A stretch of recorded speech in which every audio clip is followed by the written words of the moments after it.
Hey, it's me, the sickest boy. How's it going? Um, I don't feel nearly as bad as I did a few days ago, but I am still a little sick. So, figured we would make things low key today, and I wanted to finally get around to playing the beginner's guide. So here we are. We're finally playing it. I'm very interested. I don't know a whole lot about this game.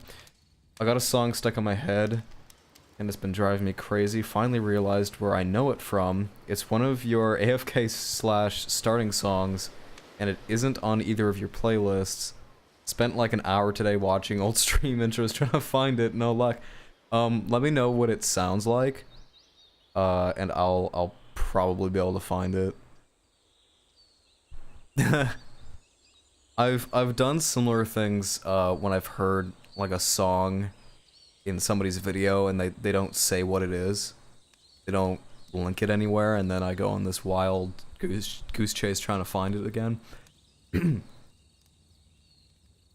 Okay, I'm very interested in this game. I don't know very much about it at all. The only thing really that I know is that it's from the main writer of the Stanley Parable, and that I believe it's like a walking sim. That's it. I don't really know anything about the content of this game, so I'm going into this blind. And we're gonna see how it goes. Also, thank you again for the 12-month resub reap. I'm pissed at myself for not knowing it because I should. Blind is the only way to play this. Yeah, this definitely seems like one of those games where you should go into it with knowing nothing.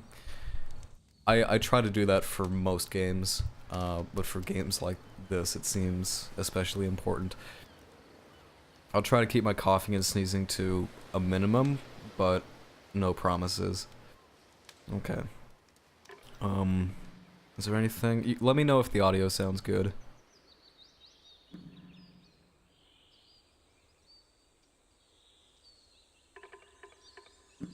I don't think there's anything we need to change.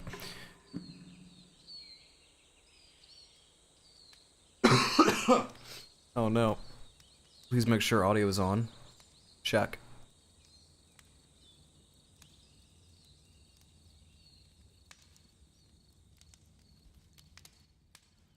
Yeah, that's pretty par for course. Hi there. Thank you very much for playing The Beginner's Guide. My name is Davey Reedon.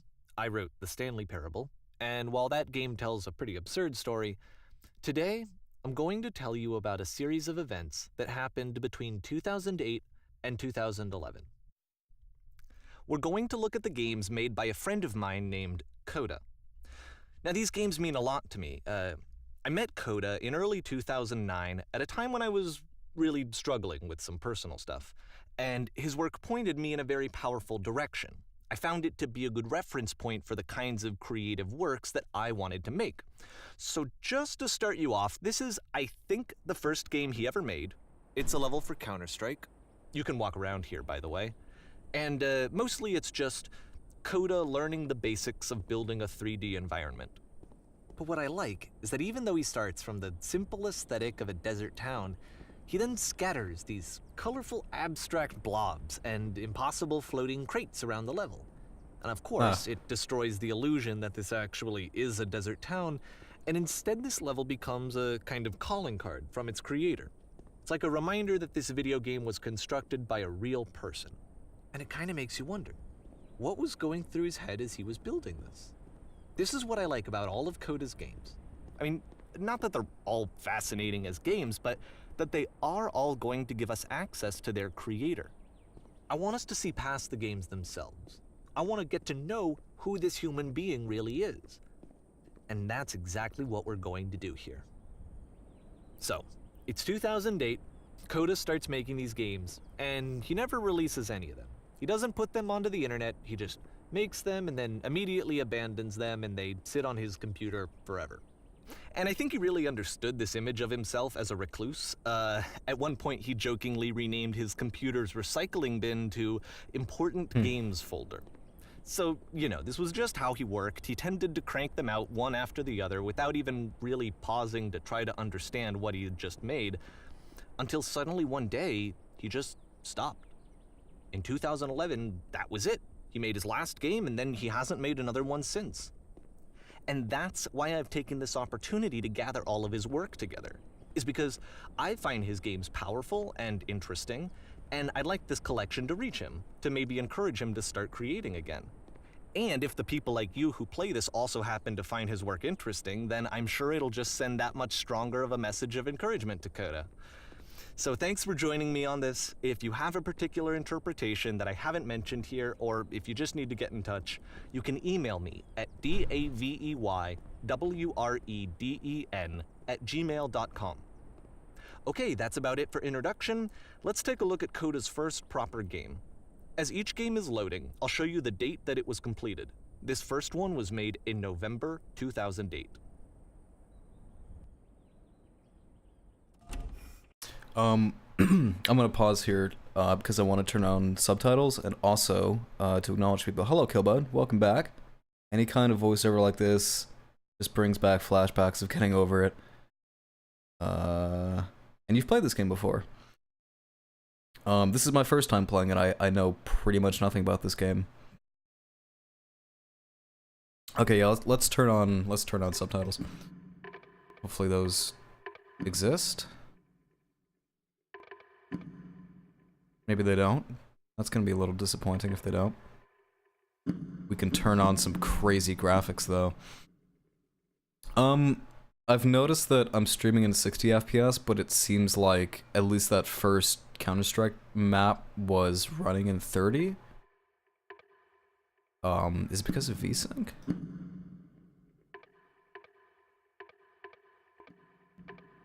Or is that just because that's how the level was?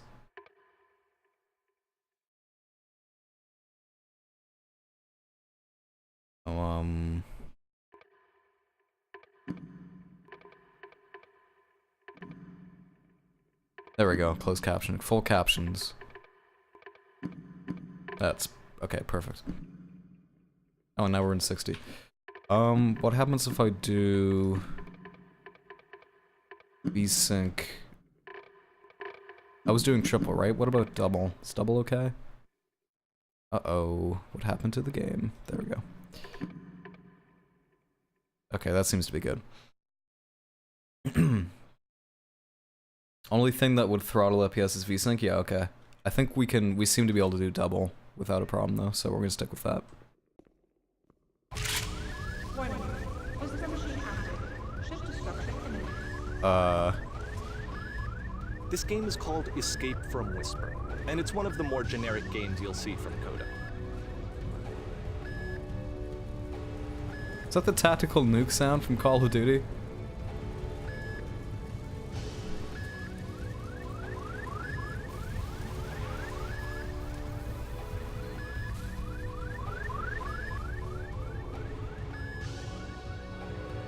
Security call breached. Hostile alien life forms inbound. Oh good. It kinda looks like this game was abandoned mid-development.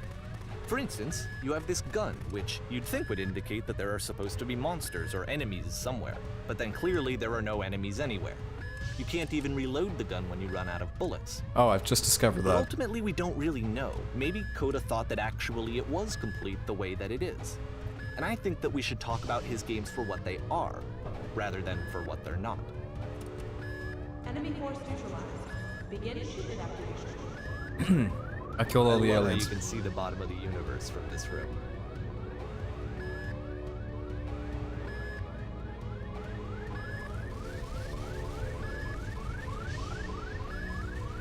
What a pretty looking universe.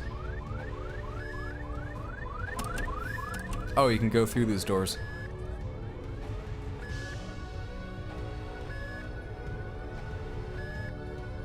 Apparently, this space station has a labyrinth on it. Sure, I don't know. There's really no reason for it that I've ever been able to discern, so in the interest of time, I'm just gonna skip you on past it. Oh, thank you. Okay, this is the part that's interesting. The game has Hey, this Bronco. narrative about the whisper machine and how it has to be turned off, and then you get to the engine room.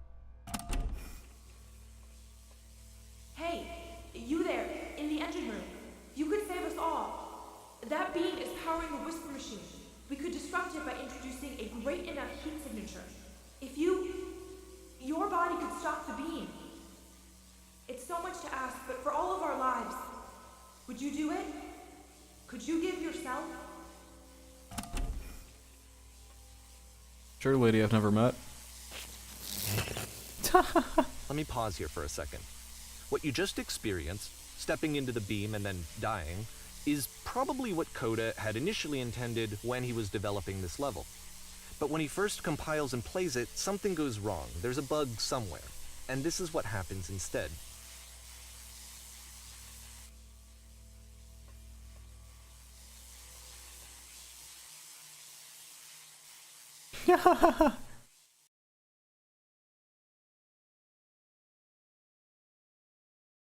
The beam causes you to start floating. Yeah. And this is an important moment for him. Because yes, this is technically a glitch, but Coda identifies something human about it, like how small it makes you feel in the face of this larger chaotic system. Or this floating could be the afterlife, a peaceful place, juxtaposed against all of the hysteria that you've just had to traverse. I don't even know. I have no idea what he was thinking, but what's clear is that after making this, something lodges itself in his brain. He wants to do more of these really weird and experimental designs. So he stops work on this and moves on to a stream of tiny little games that go in all sorts of directions. Let's go ahead and take a look at the first game he made after leaving this one behind.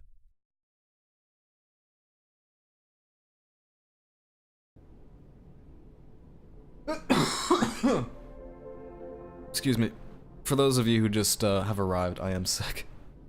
So you will hear some coughing every so often.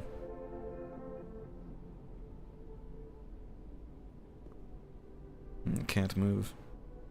So try walking backwards. Yep, in this game you can only walk backwards.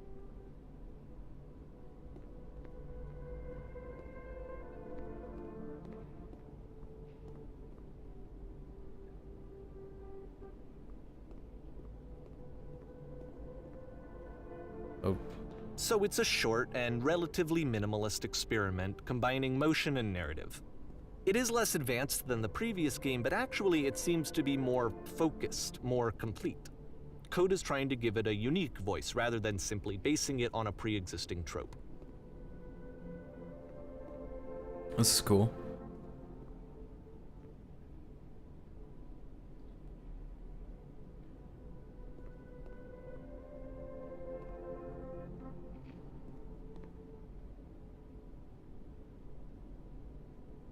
Having a good week other than 2 days ago when I hurt my left arm. Oof. Yeah, I love active level changes. That was one of the reasons that I really liked playing Antichamber.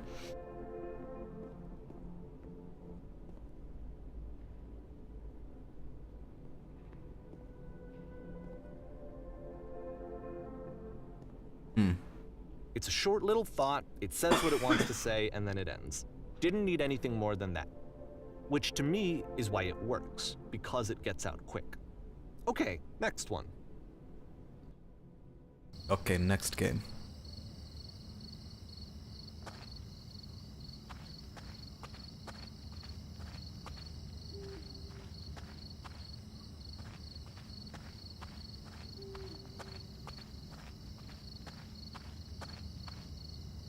And that's it. Okay, the meaning of this game won't be clear just yet. Please be patient with me for a few more games, and I promise you'll see what makes it interesting.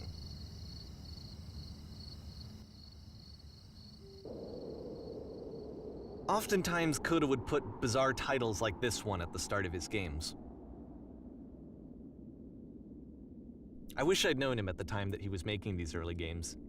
He would really only talk to me about his work as he was making it. Once he stopped work on a game, like, that was it. It was dead to him. And I don't agree with that at all, but what are you gonna do?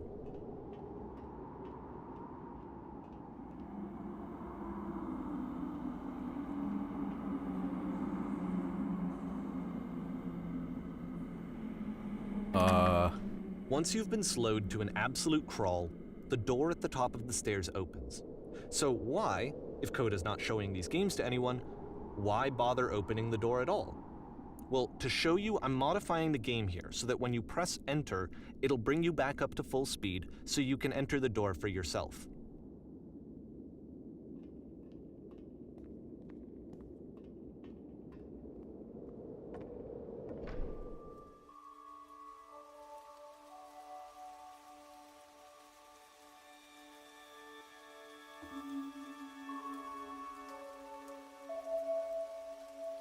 A room that's warm and nice and filled with little ideas for games.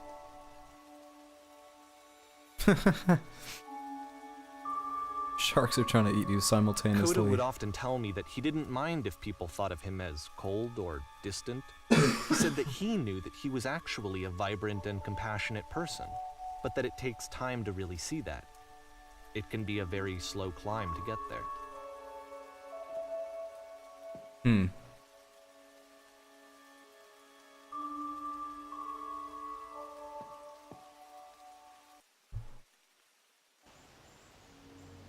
Got rope burn on my wrist. My left arm kept trying to help my... Yeah, rope burn sucks. I can't remember the last time I got rope burn.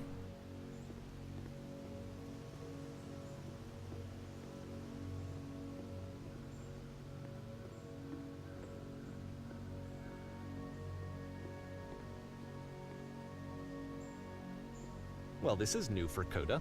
It's an actual puzzle. Go ahead and see if you can solve it. Boom. Ooh.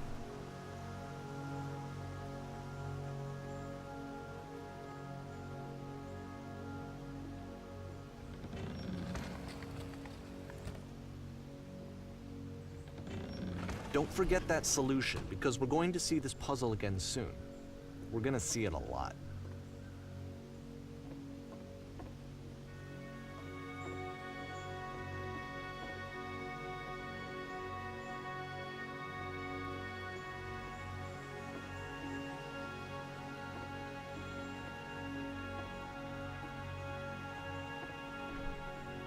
So that seems to be it, right?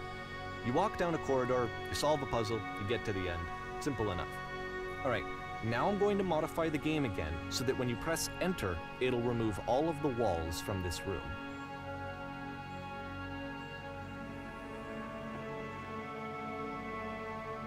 What the hell? How about that?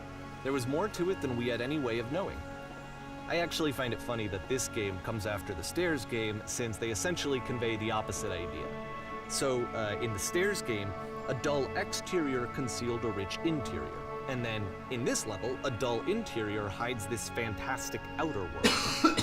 Either way, I think that the point is the same, is that most of the time you don't get to know what you're missing, or even that you're missing anything. That's not your role as a player. So if your role here is not to understand, then what is it?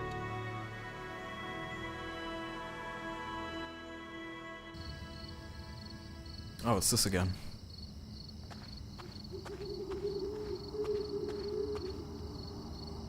Aha. So, this, combined with the entering game from earlier, tells us that Coda believes his games are connected somehow.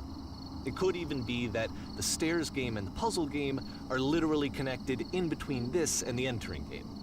There's a bigger picture that all of his games are meant to play a role in, some larger meaning that we won't be able to grasp until we've seen all of them. And once we have, we can step back and start to understand what exactly that bigger picture is.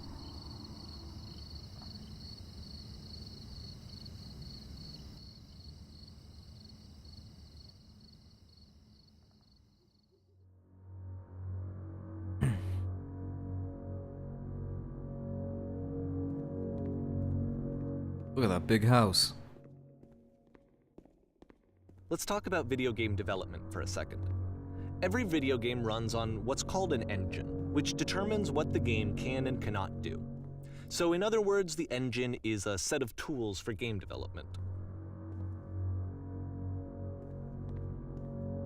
To make all of these games, Coda is using an engine called Source.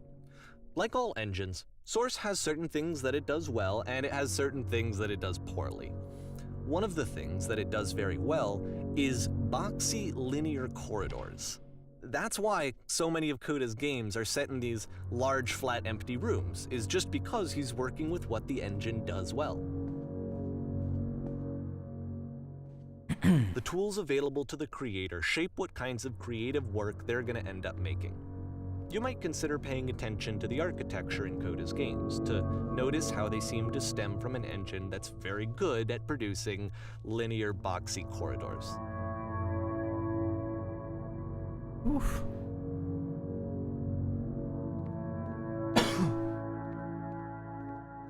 It definitely feels like Source Engine games. That's pretty cool looking. I wonder if I can follow my death.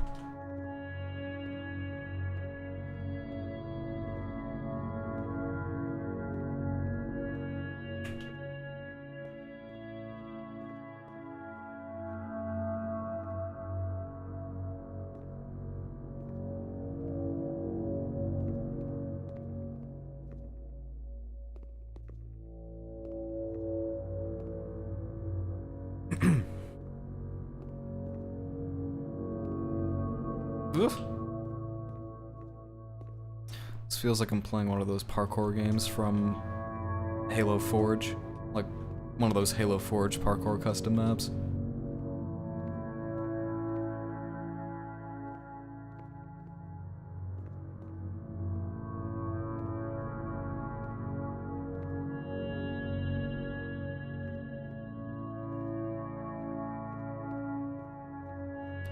Oh, not gonna reach.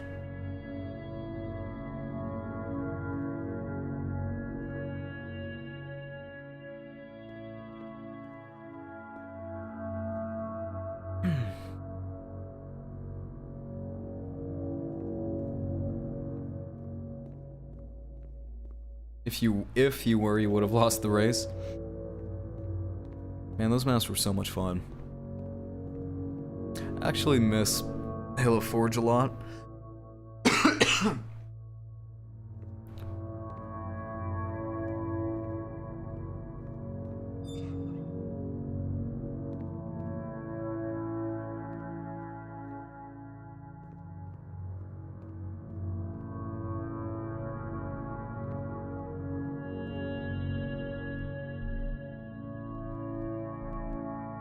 It's kind of reminds me of the hangar that you see the Millennium Falcon in for the first time in episode 4.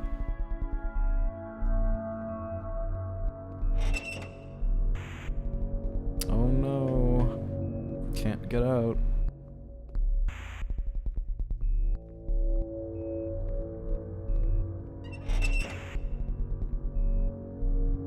And I'm forced in here, aren't I?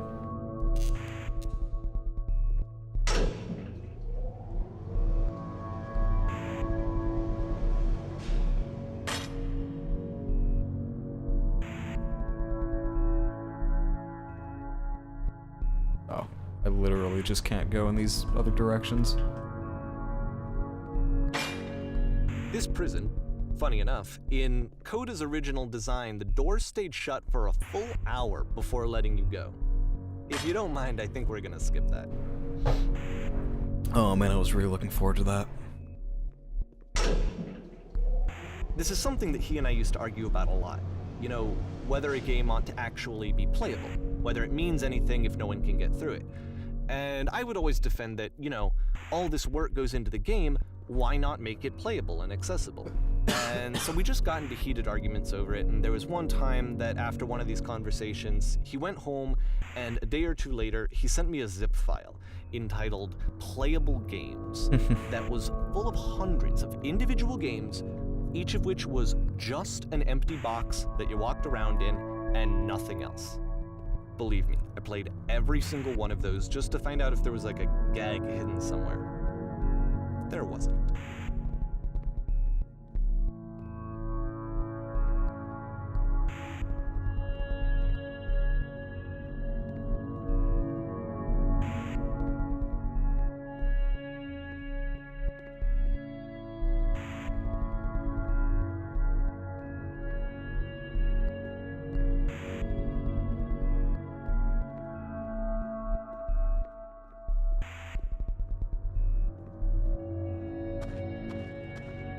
This map just keeps changing all the time.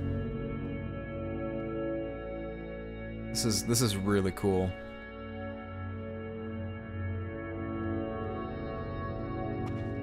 Again, this is kind of reminding me of Antechamber and how insides or outsides of rooms would look different.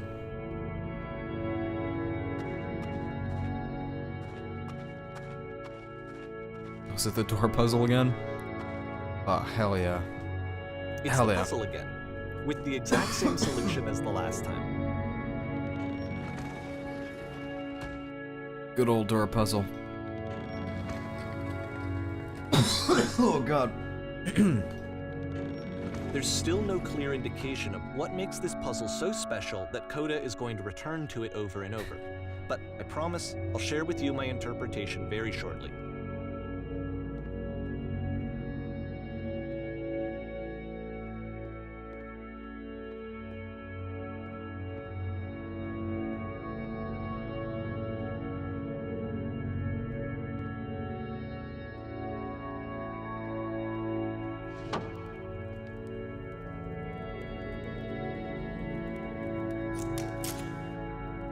You there. Did you come Here, from Coda above? begins using a kind of dialogue system that he fashioned out of the engine's chat capabilities. Use the 1, 2, 3 buttons on your keyboard to respond. What was up there? Yes, there was a world stamped with whiteness. Yes, there was an enormous prison I spent hours in. Yes, there were those floating colored blocks. These are all true statements. I liked the floating colored blocks the most. That's the world above. You've been there. Now this is important. Did you have to get through a puzzle with 2 doors and switches? Yes, I did. That was literally the last thing I did before coming here. No, I don't remember having to go through any puzzle. I prefer not to tell you. After all, we've only just met. Again, perfect. Now please, tell us how you solved this. Tell us the solution. Tell us how to get to the other side. I don't remember how I solved it. I'm trying to remember, but I can't. I didn't solve it, someone else let me in. Trust me, you don't want to go over there.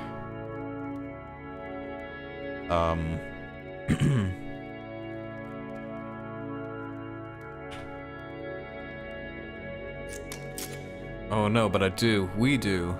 We need to get there. Do you understand? It is the most important thing in the world. We have to escape this prison.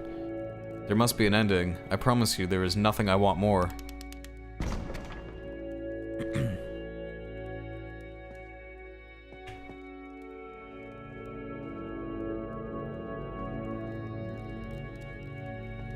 Imagine the puzzle stands for a no turning back decision point. I mean, from a mechanical standpoint, that's the purpose it serves. Hello again. Hello, how did you get there? I get here. Was there a puzzle you had to pass through? I've been right here this entire time. Yes, do you want to know how to solve it? Is there a...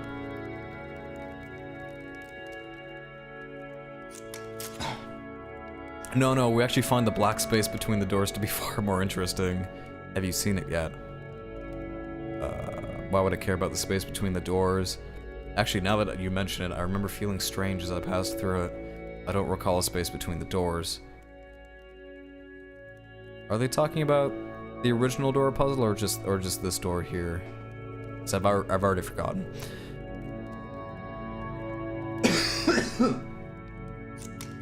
Don't worry, I'm sure you will visit again soon. Be sure to pay close attention.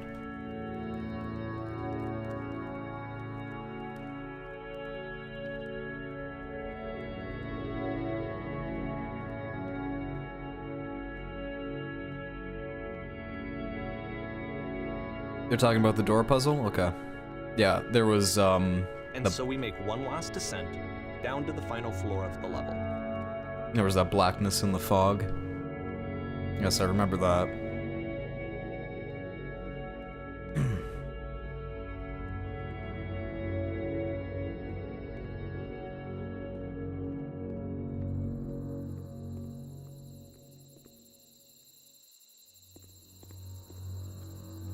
it's a lamppost.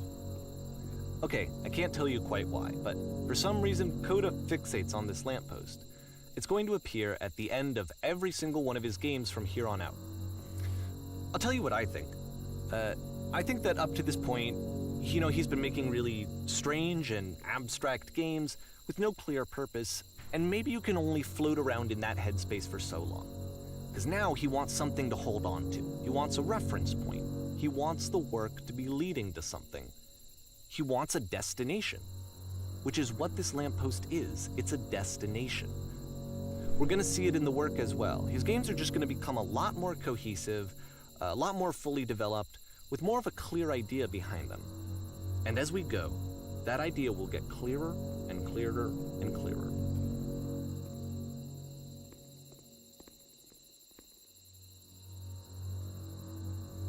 What's this game called? It looks interesting. Yeah, Reap just said it. Made by the same man who wrote the Stanley Parable. I think other people were also involved in that game. As you walk around, you can leave notes. All notes you see are left by other players. Oh shit, is this Dark Souls?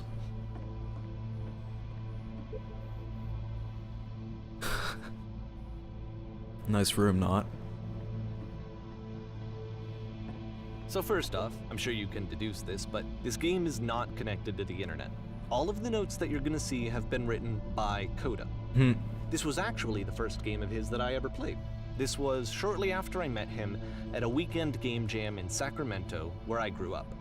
I saw him working on this very level, and it was just so different from anything that anyone else was doing. So right away I was like, I have to be friends with this person. In retrospect, I think I was probably a bit too pushy, trying to get his attention. I was over-enthusiastic. But he was very gracious about it and very patient with me. And I cooled off eventually.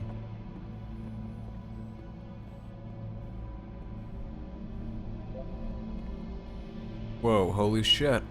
Can you guys hear me? There are a lot of these. Hello. Reasonable. Oh, feel free to skip over any of these notes if they're not doing anything for you. Nothing extra is gonna happen if you read all of them. Either way, to me they convey a sense of loneliness. I see this person who's filled with thoughts and feelings and beliefs and has no way to express them except as scattered and unheard voices in a game that wasn't meant to be played.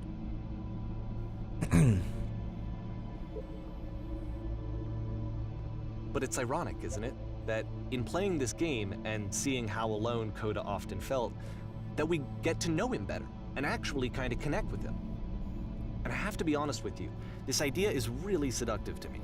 That I could just play someone's game and see the voices in their head and get to know them better and have to do less of the messy in-person socializing.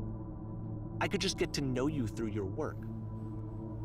I think this is why I always liked Coda's games so much, is because it felt like they let me have that connection. I felt as though he was inviting me personally into his world. And then I feel less lonely too. King of the world.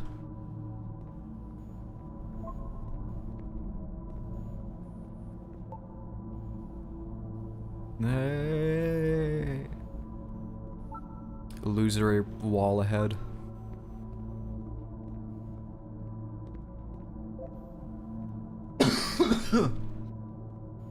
Watch it, this one's gonna say try falling off. No. I just saw a flying penguin. Let me tell you, it was one of the most majestic thing I have ever seen. I don't feel like living because nothing will ever be as majestic as that. I never want to see again if nothing will ever be that beautiful again. I'm crying now and plan on ripping my eyes out. I must go now to do that. Good lord, man. Are we gonna read all of these? How is there wooden, grass, and concrete here? What the fuck? There's a lot of these.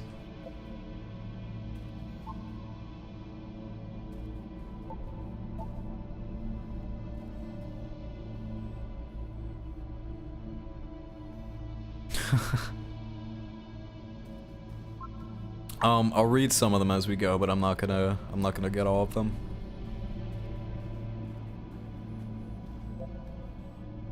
What the shit is this cavern? Boring. I can assure you, guarantee that there is an acorn somewhere here in this place, and the sailors are looking for it. Hey guys, just looking for someone to talk to. I refuse to believe. That's my favorite. I need to go to the frickin' bathroom. Recognize me, please. Hey man, come on. No swears. No F word. There's nothing here, go back. Don't listen to that guy. Yeah, this feels just like soapstone messages. A free t-shirt. Need other side. Door, why you so? Why you so? Makes game, includes door, cannot open door. Thanks. Open sesame. Door how open. Someday I will meet the person who made this. I help people because of the internal good feeling I get. Holy shit, there's a lot of these. New room. You hear the chimes? They keep you going, don't they? I would like very much to be desired. It's not very crowded here. Yeah, it is a little bit lonely knowing that these were all just made by Coda and nobody else. Scared of writing something, don't want to feel judged. You can go in here, I think. Welcome, congratulations. I don't really know where to go with this. A game where you leave notes and suddenly everyone's a poet. This is where I get off. Fail to write anything here. I am compelled. Stop, turn back, proceeding further will only result in misery. Take my hand, let's jump together. Can I actually... No, I can't fall off. I was totally down for a leap of faith. Cabbage shapes our nation. What is that painting? It does not matter if you ever get over there. Hey, don't talk about me that way. Very good game. Very good. I think this is not going anywhere. Next time I will do better. I need someone to talk to. This is a note? Don't listen to the other notes. I'm not safe. Okay, I think we're gonna skip some of the ones in this room. I'll read some of them. Painting. What does it mean? Whoever made this has issues. Is the lighting in this room fading in and out? I think it is. Help. I am trying to speak. Hey guys, how's it going? Just hanging. I think it's about how things look messy from up close and perfect from far away. Guys, is this VR chat? From up here it just looks like dots. Oh my goodness.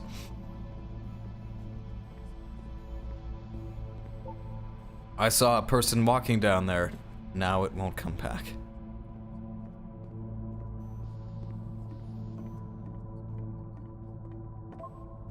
Maybe I'll feel real someday. Read these ones. Well, I'm here now. Yeah, we're all here now. There must be a reason for it, though. Is there gonna be a lamppost at the end of this? His terrible secret, he kept it well. I beat the game. No, it's I reap the game. Excuse you. More room? At the end of this level, we're going to see the puzzle again. And here, I'll tell you what I think the puzzle means. Each of these games represents an idea that was on Coda's mind at the time that he was making it. And the puzzle is a way of closing the door on a previous chapter of his life before moving on to the next one.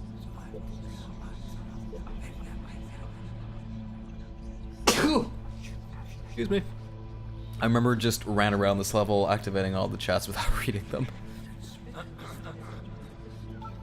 If this was the Stanley Parable, you'd probably get an achievement for doing that. I wish there were notes in the real world. Become one with the spiraling nonsense.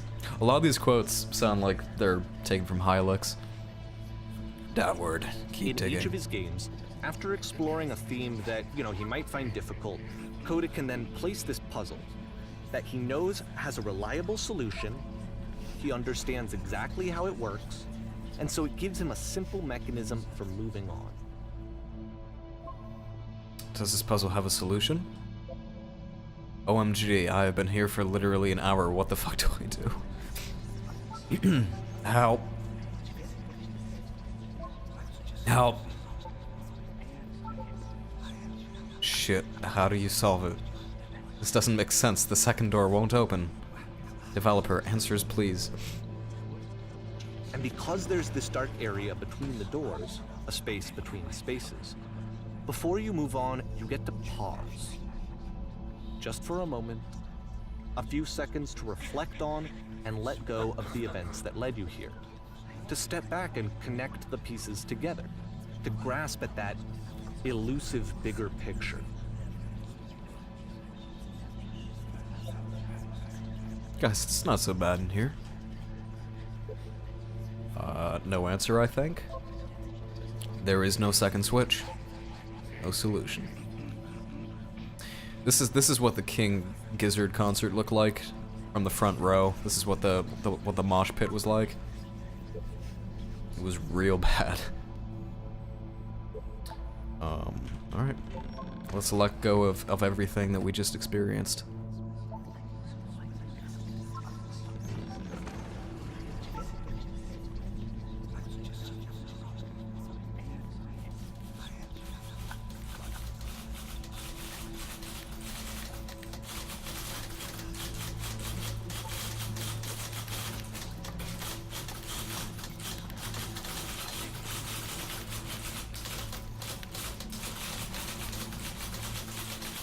Man, this is a cool room.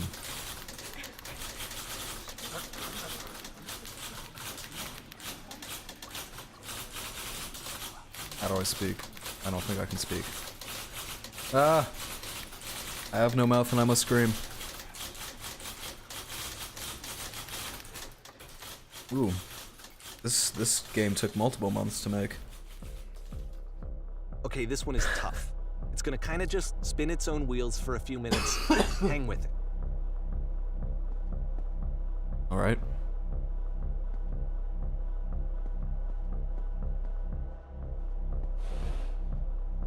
Tell we're still in the source engine. I wonder if we're ever gonna get out of the source engine with any of these games.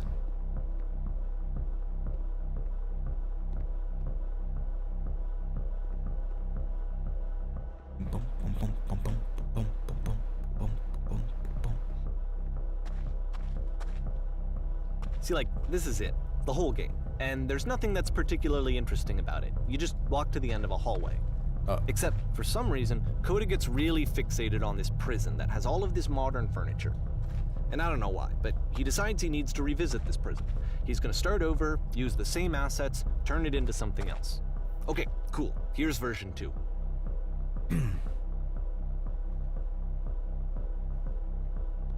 My furniture. What furniture ought to go in the center of this room? How about a TV with surround sound? Refrigerator? Put a giant hole in the ground. Honestly, I think a giant hole would really help the feng shui of this place.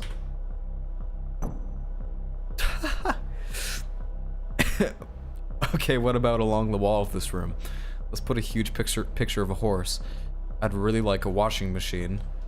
10 stoves lined up along the wall. I want ridiculous things, but it's probably just gonna be a picture, hey? Oh, you disappoint me.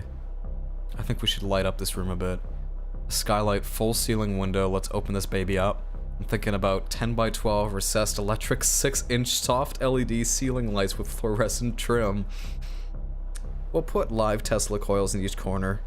Yeah. Yeah. Oh. And a table. You need a table. I already have a table. Where are you? Where exactly are you doing this from? I'm pretty sure none of my choices are making any difference. Tables were invented in 1935.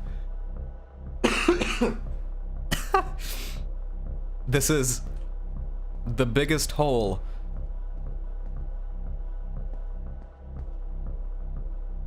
Just remember, everybody, if anybody, if a man or woman approaches you on the street and says to you, there is a hole that is bigger than this one, they are lying to you.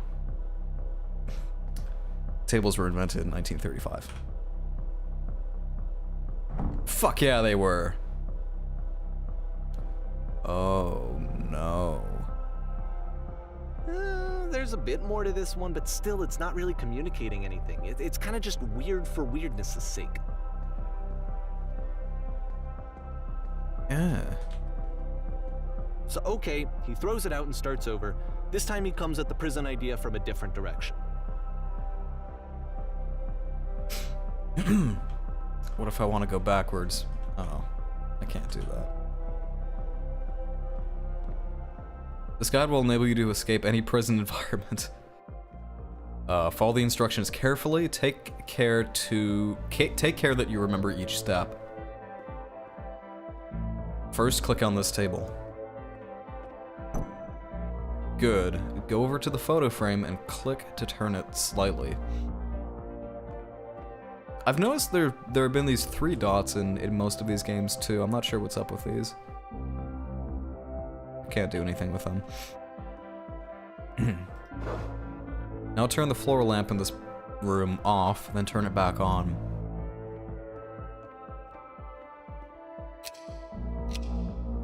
Now go to the left side sofa, move it over a little. Which one? Left side? Finally touch the shelves. Oh, these. That's it. In a real prison, the escape will now open. Return to the start to be taken back to your prison. What if I just want to stay in this IKEA showroom for a little while? It's because every level is secretly a bowling ball. Oh. The most abstract of non-Euclidean bowling balls. Return. Okay, I'm going back to prison, guys. Ugh. Here I am. And of course, now the table is gone and you can't begin the chain of events to escape. I'm not surprised. Here's a version where there are no bars, but you can't actually get to the well. And then a version where the inside of the prison is the outside and the outside is the inside.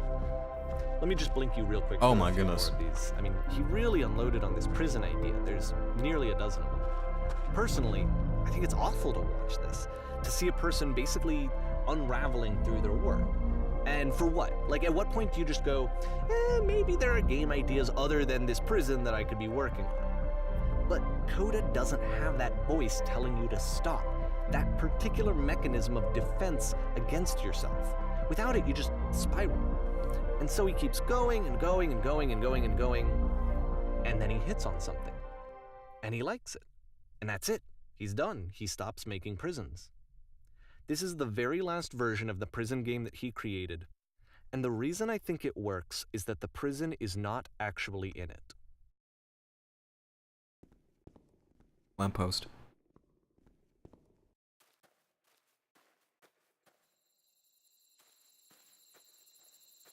Can you call this the same game, though? It's different from every other version of the prison.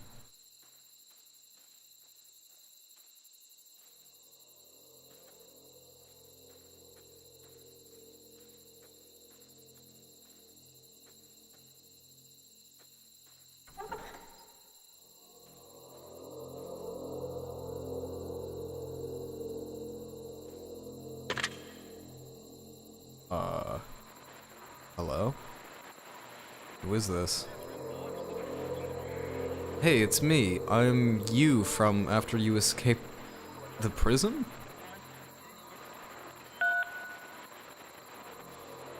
You're me?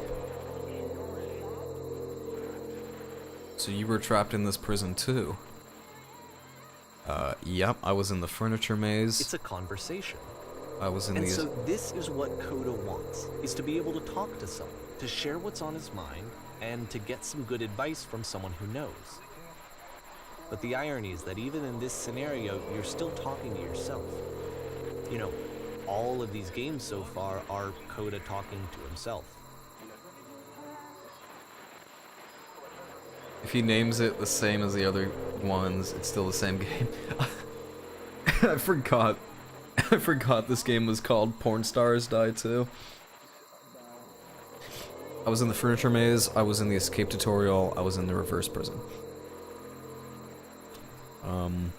These are all true. That's where I am right now. Oh, I'm so glad to know that I get out eventually. What's it like to escape?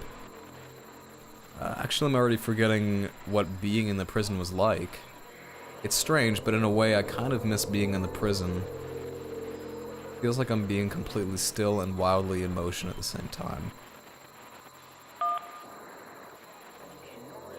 you feel any different? Sometimes I'm scared I'll get out and then things will be exactly the same as before. No, I'm really the same person now as I was back then. It actually does change. I don't feel like the same person at all. Oh no, that's awful. It's the worst thing I can imagine. Don't worry, it's actually not a bad thing, I promise. Well, you get something else in exchange. Problem is that you don't actually know who you are right now. Yeah, let's go full Buddhist monk wisdom on this guy. On ourselves. Wait, if you're me, then did you get a call from another version of you when you were trapped? No, I think I'm the first person to call back. Yes, I did get a call, that's how I escaped. Then can you tell me how to get out? Maybe I can come find you. Or what do I have to do?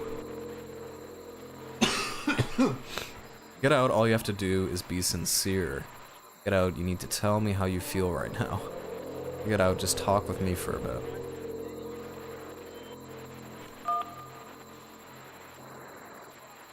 What? That will free me? How does that work? Listen, you can't know until you're out, but I promise it works. Just talk to me. It will make sense. I cannot promise that it will make sense.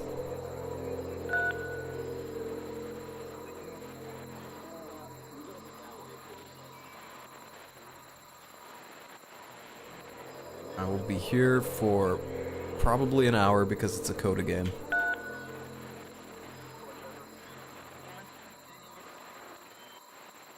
I can see why he considers this a fitting conclusion to the prison games. After all of the obsession and frustration, just to be told by someone you can trust that things are going to be okay. Wouldn't that be nice?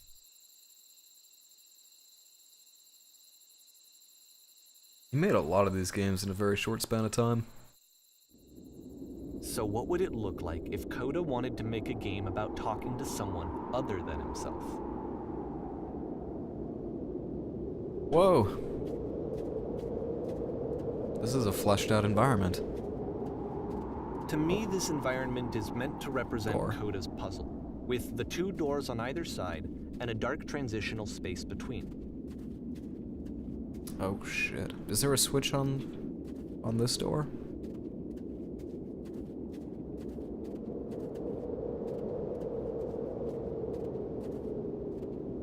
There is not.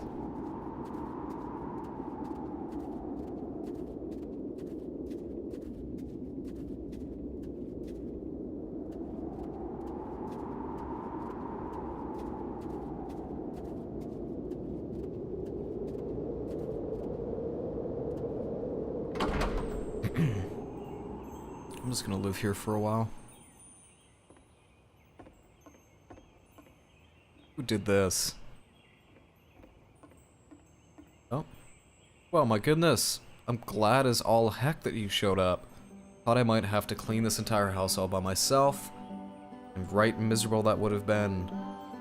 Everyone knows lonesome hands make lousy You'll homes. notice that the quality of the art is a step up from previous games, including this new and improved chat system, which he started using from this point on. From here on out, he begins putting much more effort into the visual polish of his work, and this particular game took 2 months to create as a result. Oh, don't worry about me. A place this nice, I'll be glad to stay here all night. And lousy homes make home loaners. Are we cleaning this whole place? Ah! Something tells me you're gonna be fun to do this job with. If this place isn't going to clean itself, far as I know. While this place isn't going to clean itself, far as I know, I'll finish up here. In the meantime, could you please clear the table? Much nicer. That's the table I want to see. Now, would you please run into the bedroom and make the bed? Clean, clean, clean, clean. I am clean man. I was built with only one purpose. While you're in there, why don't you straighten out the rug a bit? All the little details matter. Do you enjoy being a house cleaner? How'd you end up doing this job? Been a long time since I've seen a house this messy. That's not true because I live in my own house.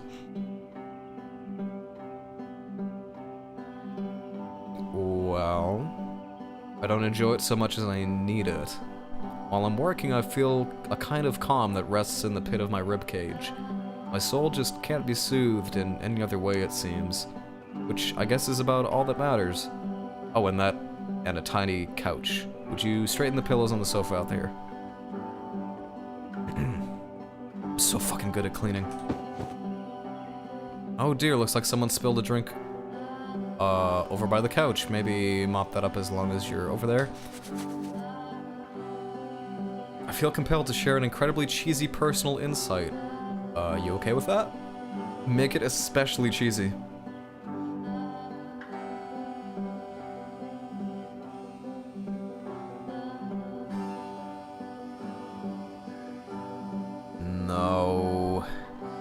No, it was stupid, sorry. Never mind.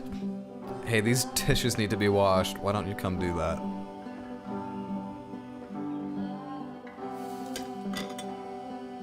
I feel like I'm doing all the legwork here. Last I checked, the tub needs a cleaning. How about you scrub it down as best you can? No need to be perfect, we're all just human. Scrub the tub. Are there still books scattered on the floor of the bedroom? If so, would you please put them back on the shelf?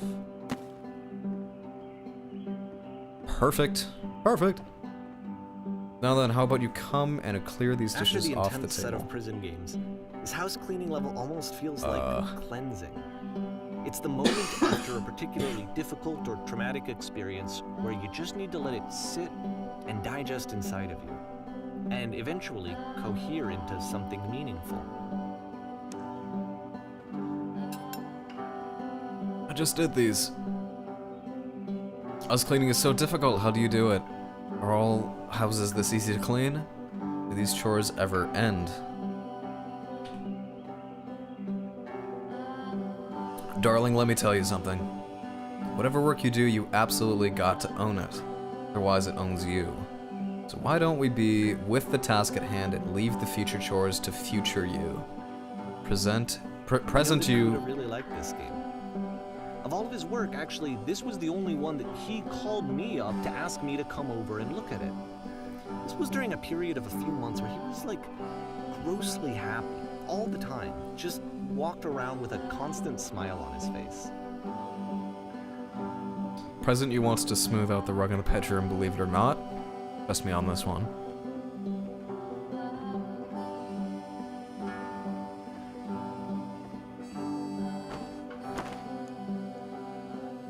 Looks like the tub has gotten rather dirty. Would you mind tidying it up a bit?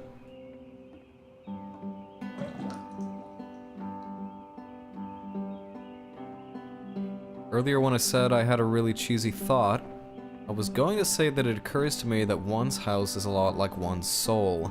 You take care of it and it takes care of you. Don't know why I felt so weird about saying that. I was gonna say, is this house, is this all just an extended metaphor for life being just a never-ending series of problems that you solve and find fulfillment in? I get it, that's a weird thing to say to someone you just met. Yeah, you're right, that's pretty cheesy. But there's a bit of truth in it, no?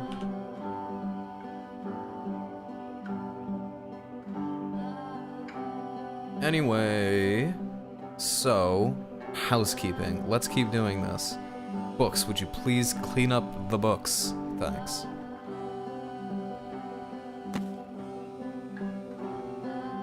Oh goodness, those pillows over on the couch are a real mess. I'm glad he made this.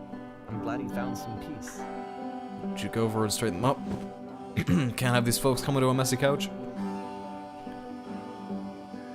Question.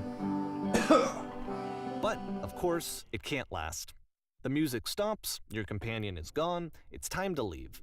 The door at the top of the hill is now open as well. Oh, neat. Again, you can't stay in the dark space for too long. You just can't. You have to keep moving. It's how you stay alive.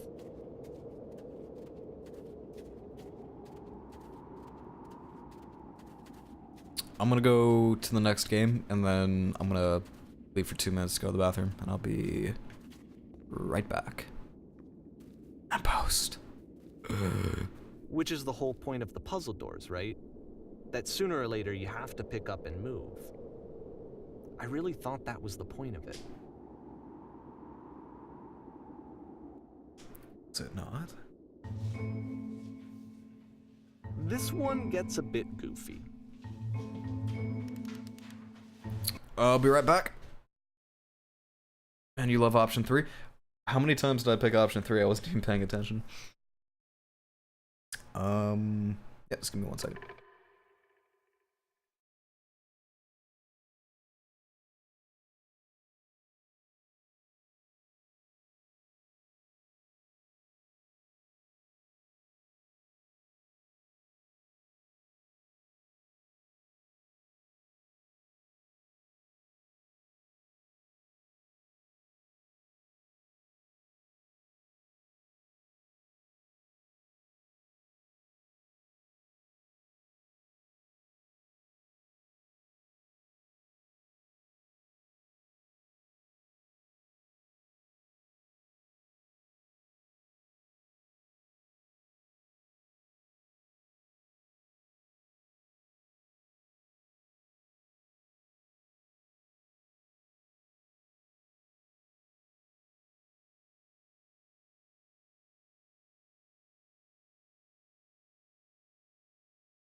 Like 50% of the time.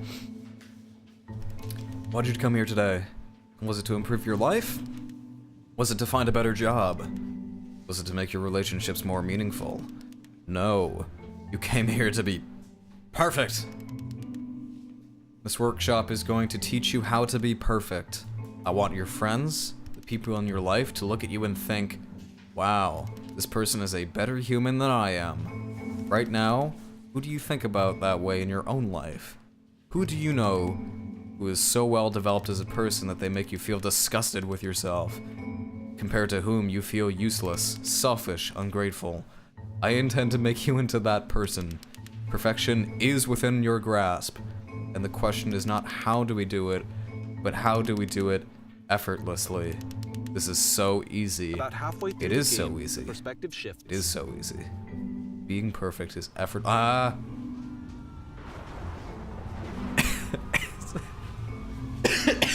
Oh my god. And you play as the teacher. And suddenly, you discover that your teacher is just as bigoted and afraid as you are. Oh, and also you can move around the classroom now. Oh, neat. I'm gonna do that now. This is the key. How do I achieve it with no effort? On the way to work, I told an elderly person to start contributing to society. Wait, am I supposed to do these in order? Well, let me tell you right now, it isn't effortless. If it isn't effortless, it's not the right answer. I still love you, it's just that you make me feel cold on the inside. Being alone must be awful. What happens if I try to hit these grayed out options? Is it because these are not the perfect options? You are torturing yourself trying to find the right solutions for your life, you're not doing it right. Thank goodness all of you perceive me as being wise and intelligent. Drinking is not hurting my life. I'm giving option 1 and 2 some love. Do you understand that you won't be happy until you love me? This is for you. Seek out only one thing. What is the easiest, simplest path forward? You. I'm developing a cyst. Gross. I watch the stream sometimes. Haha, just kidding. Anyone want to do some ecstasy after this?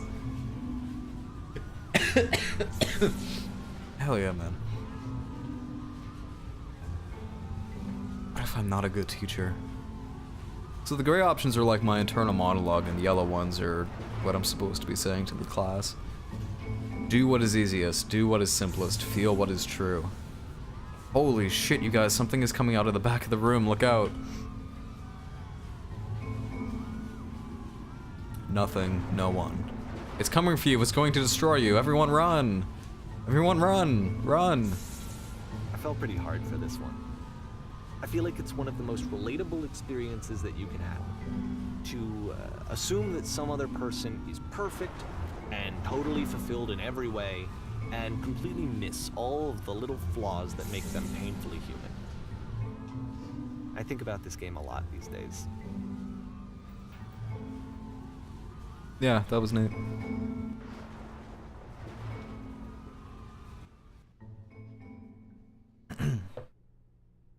This one took a lot longer than all the others for Coda to make. It was 4 months between this and the last one. That's twice as long as it took him to make any other game before this, and it's not like it's particularly complex, so I remember I found that a little strange at the time. The furniture's made a return. The carpet might be new. Wait, is this a prison we can escape from? Oh, no it's not. Do I get a moon?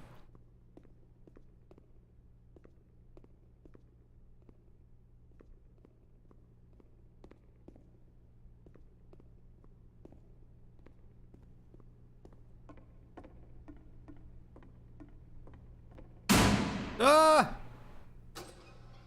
Alright, the performance is beginning. Places, please. In this scene, you will be playing as me. You are at a gathering of profession. Oh god. First, you'll start out leaning against this wall. Good, stay right there. The woman across the room in this chair is a professional photographer of animals. It's your dream to photograph animals professionally. This is your one chance to learn something from her, to gain something, to succeed. Go on, say something to her. Hello, sorry, I have to leave. Where is the bathroom? Hello, that's it? It's not a conversation. I mean, that's how a lot of conversations open. You need to actually converse with her, be a human being. Do it again. I'm super scared right now. I like you. You are all of my hopes and dreams. Colon. No, that's not what I said to her at all. You're completely missing the tone of this conversation. Oh yeah, I forgot we're playing ourselves. I was reserved, but I knew what I wanted. I was confident. For some reason, it was just that one moment, but I was confident. Maybe it's that you need a better feel of the setting. There are a lot of people surrounding us. I'll give you some props to work with. These cones that bounce when you touch them will represent the people nearby. I'll talk to her again. Huh.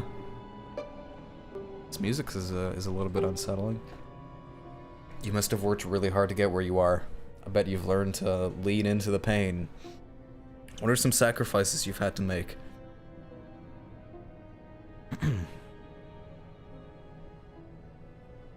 You're messing it all up again. You'll figure out if the conversation gets that personal that quickly.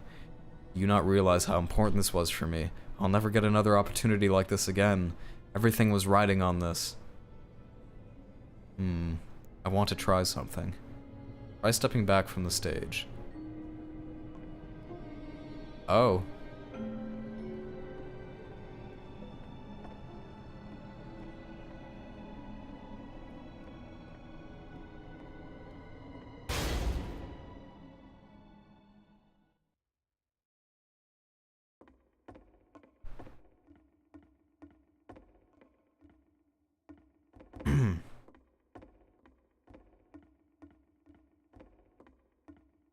Ooh, this is a long hallway.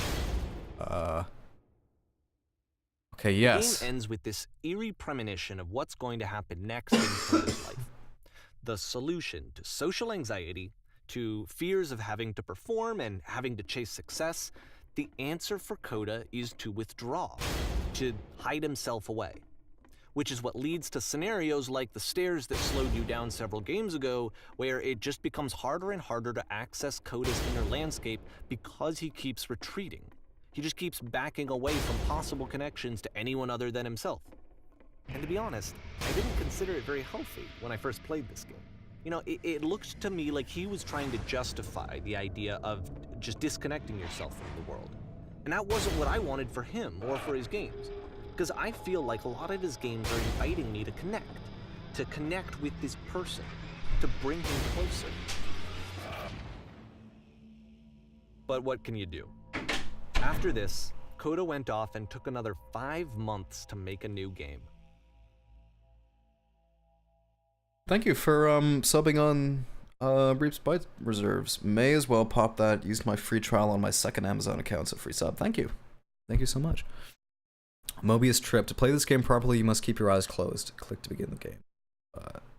Do I close my eyes now, or do I click first?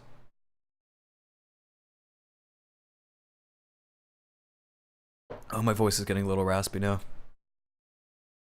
Voice is so damn raspy. What's going on? Captain, what can we do? Am I supposed to just... Yeah, okay, I'm supposed to be blind. Okay. I think this will be more fun if I actually do close my eyes, so that's what we're doing. Okay. I've got my fingers on 1, 2, 3, and I'm keeping my eyes closed. You guys are gonna have to let me know if uh-oh. Okay, I clicked number 2 and I think we blew up. You should probably open your eyes if you haven't already. It's pretty much impossible to solve otherwise. Okay. And there is a solution, by the way. What's going on? Uh-oh. We're all gonna die. How do I solve this? That's a giant version of that door. Am I gonna be killed by a giant door?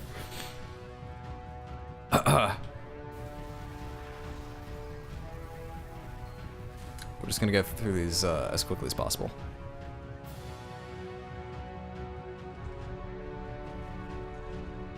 How do I solve this? You can't see anything either. I have no idea where we are.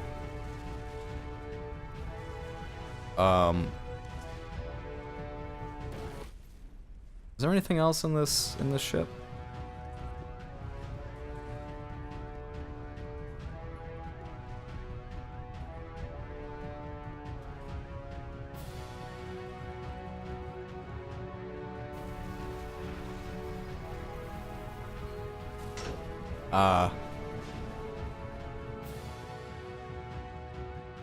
These speak something that is honest. I can't keep making these? Oh. I don't feel it anymore. Like I'm I out of said, ideas. I was getting concerned. It's draining me. First off, he's never been this explicit in his work about exactly what he's thinking. So where's that coming from? But then even weirder, his work has potentially stopped being an outlet for him. Not like he's having trouble iterating on ideas, but he literally just can't think of new ideas anymore. And in person, he was being a lot more distant than usual. Like, you know how sometimes a person will just deflect anything that you say in order to keep themselves disconnected all the time? It was that kind of thing. Here was the point in my relationship with Coda where I really started to wonder if he needed my help in some way.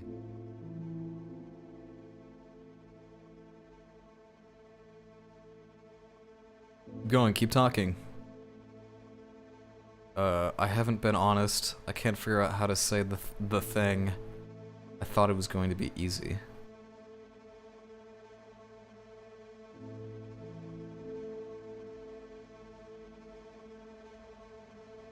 I'm alone. I'm stuck in it. I have to work harder.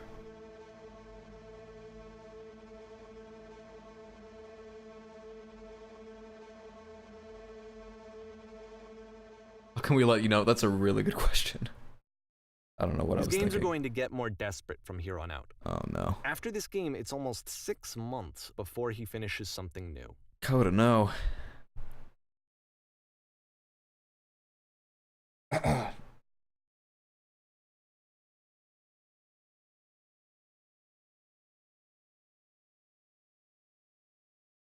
Where am I?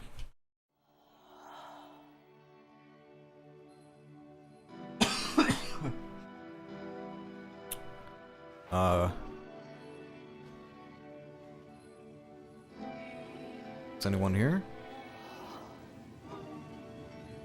No.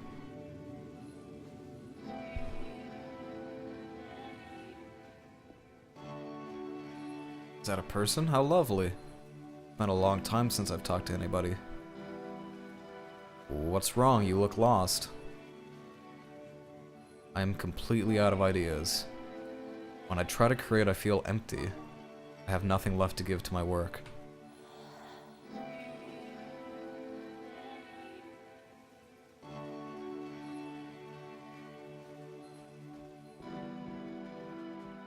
Oh no! What's happened? Did something change? There was a machine that kept me going, and it stopped. The Whisper Machine. I'm trying to find this engine that used to protect me to start it again.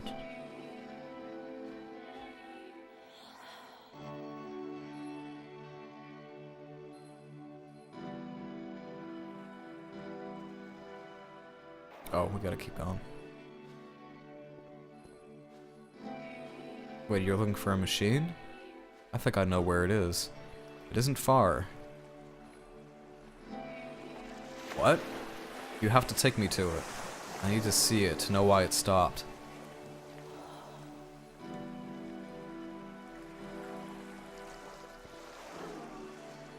I can take you to it, but there's a problem. If the last game featured Coda talking explicitly about his creative frustrations, this one turns it up to 11. Now, put yourself in my shoes playing this. Here's a friend whose work is exhibiting signs of struggle, frustration, anxiety, depression, even. And yet, still, he keeps making games. He keeps throwing himself into the grinder even when he clearly doesn't have the energy for it anymore. Why? What is it for? I can take you to it, but there's a problem. It's guarded by a difficult puzzle. If you can help me solve the puzzle, we'll find the machine. Deal? Doesn't matter what I say, does it? We're going to end up there one way or another, right?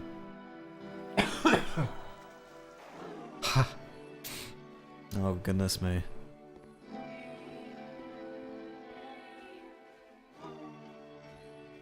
Perfect. Come along, I'll show you. Because from my perspective at the time, and just what I knew of him, this was a result of how isolated he was.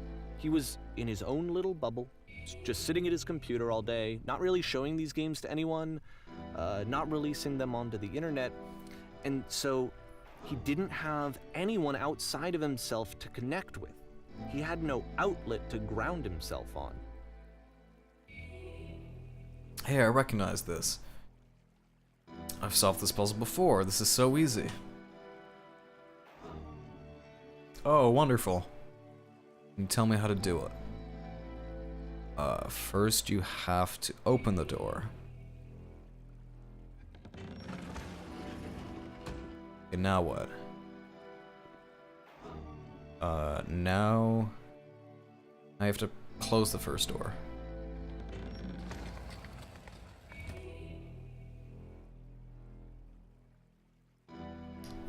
Now just press the switch here.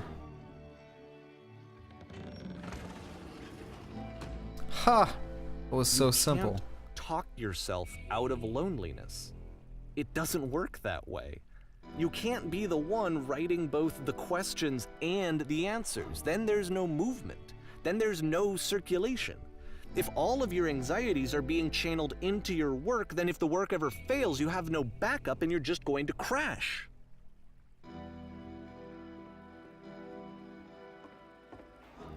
I can't believe I never solved it before.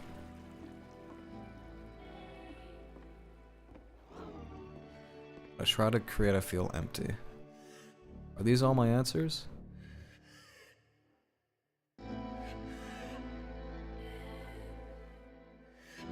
Okay, here we are.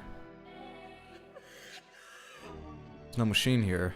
These are just words on some walls. Trust me, you'll see. You have to say that your work is fun and easy. You have to say that game development is simple and joyous and that you love it 100% of the time. None of these are true statements.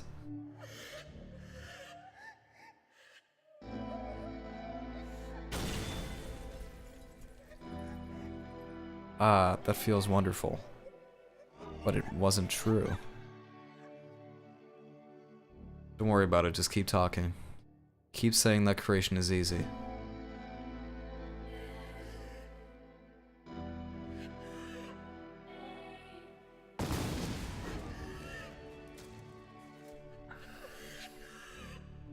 Seeing this game at the time that he made it, it looked really unhealthy to me. I was watching him do this to himself, and I hated it. I hated seeing him so trapped.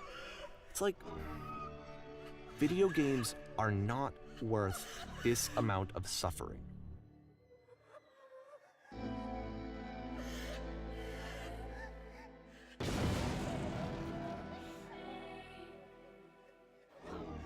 This is someone I really cared about. And I used to get so much joy out of seeing him create. For him to suddenly become angry and frustrated like this, it was the worst thing. This is where I start to disagree with the narrator. Patience, you have to trust me. I promise this will work. Please continue. Pain breezes effortlessly off me. Any sacrifices made for my work are worth it 100% of the time. It always pays off eventually. I'm just gonna start hitting random options at this point. I don't know. This is what I felt at the time. I don't know how else to explain it. I wanted it to stop more than anything. I had never felt so rotten. I needed more than I had ever needed anything for this to stop. It's the prison? Good lord, man. Yeah, that was a But little it bit. didn't stop. That was a little bit After dark. finishing this one, Coda takes another 7 months and comes up with a new game.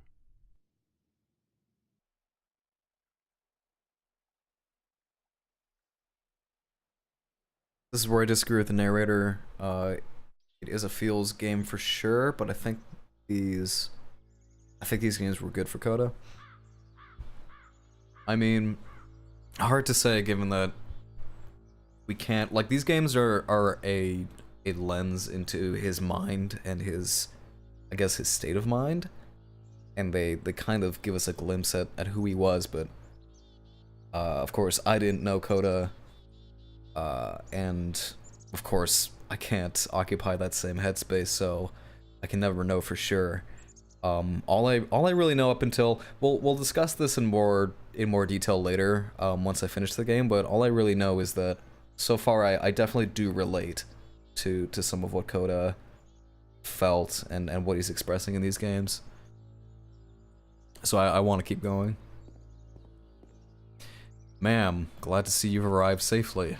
We've captured the we've captured the machine. It's waiting for you now. You can begin the interrogation whenever you like. I intend to be quick. I intend to be quiet. I intend to be brutal.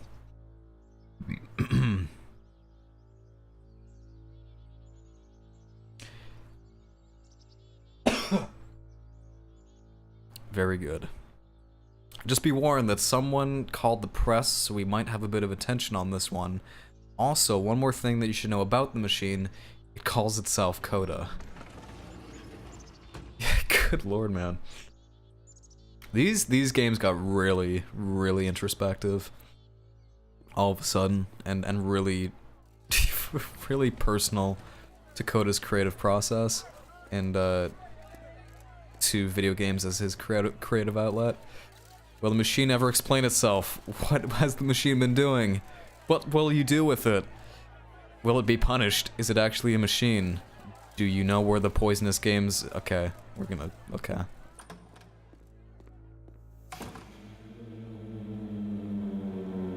And of course, it's the machine.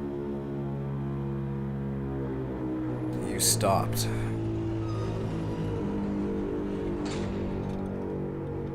You stopped feeding us.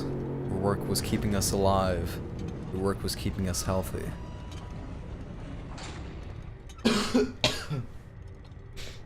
This feels a little weird, going through these this multiple choice dialogue, considering that Coda made these games for himself first and foremostly, and I'm not him. So in a way, I don't feel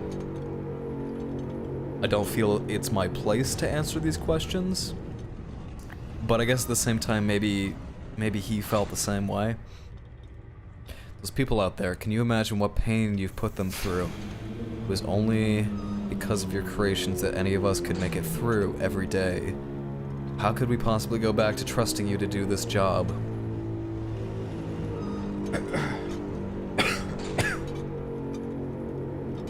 So here's what needs to happen. You need to go to the people who are out there and apologize to them. You need to admit to the people that you allowed them to suffer. You've been so alone.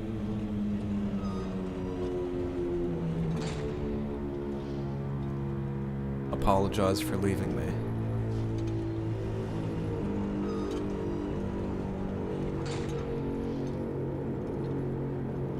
No? Nothing? Think carefully and know how to hurt you. I've seen the thing you fear.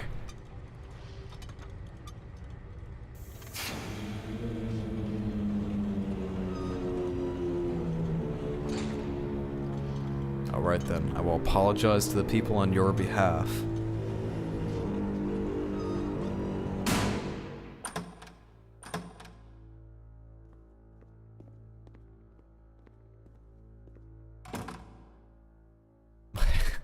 My followers, my friends, I don't think I know any of these people. It falls on me to deliver bad news. I have a troubling revelation.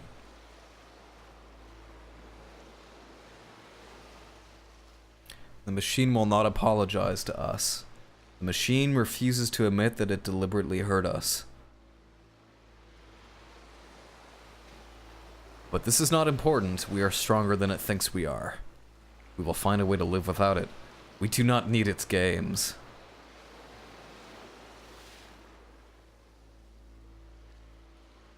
Let us pay it retribution. Let us show it that we are not failures.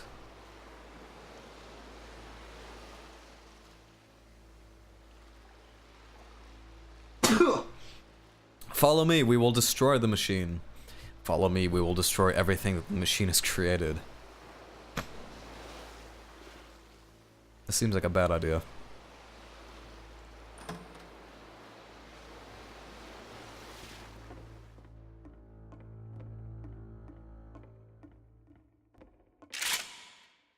Oh,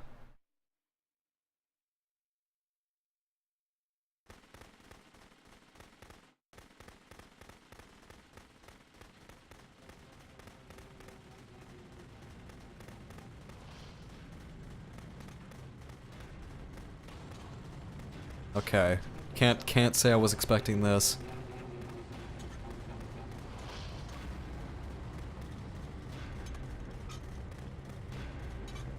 So now the work is becoming self-destructive. And I'll tell you, at the time that I first played this game, shortly after he made it, here's what I'm thinking to myself. I'm thinking that Code is stuck in his own head, and that it's having a very negative effect on him, and that all he needs to do is just start showing his work to people, to get some actual feedback on his games. It might get him out of isolation. Oh, I didn't even notice the And so, dialogue options. As I'm thinking this, I realize that I could be the one to initiate it. Because it would never occur to Coda to start actively soliciting feedback, so what if I did it for it? If he could see the difference it would make to have more actual conversations with other human beings, would that bring him out of his mental spiral? Would it give him confidence in himself? Would it bring meaning back into his work? Oh man, that was such a nice room.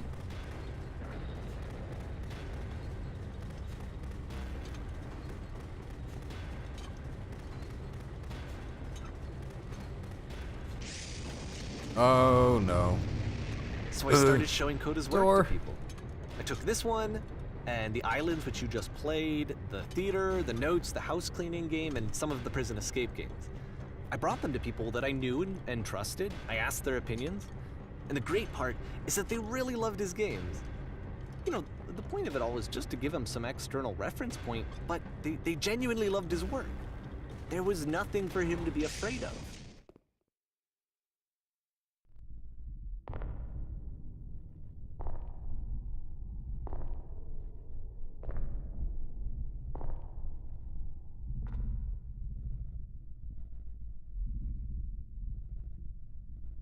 Put down your weapon.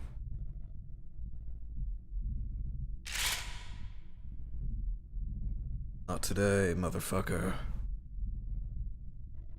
I don't think I have much choice but to shoot, do I? Can you see why I felt like this was the right thing to do? Because it's the thing that I always feel like I need, to be told that my work is good, that I am good. When someone really connects with a thing that I've made, when they see themselves purely in my work, there's nothing that feels better. And I got to give that very same feeling to my friend. I did something... I really felt like I'd done something good, like I was a good person. I felt like there was a friend who was in trouble and was unhappy and maybe didn't like themselves, and I could fix it. If I could give him this gift, maybe I could fix the problem. When they told me how much they enjoyed his games, it was the best feeling. It was the absolute best feeling. It made me feel so happy. So beautifully, beautifully happy.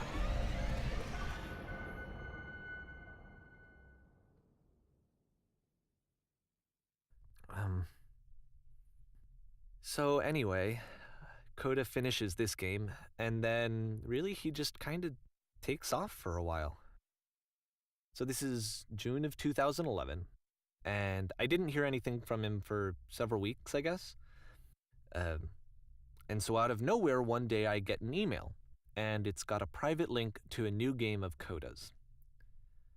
This one is called The Tower, and to my knowledge, it's the last game that Coda ever made. So let's take a look.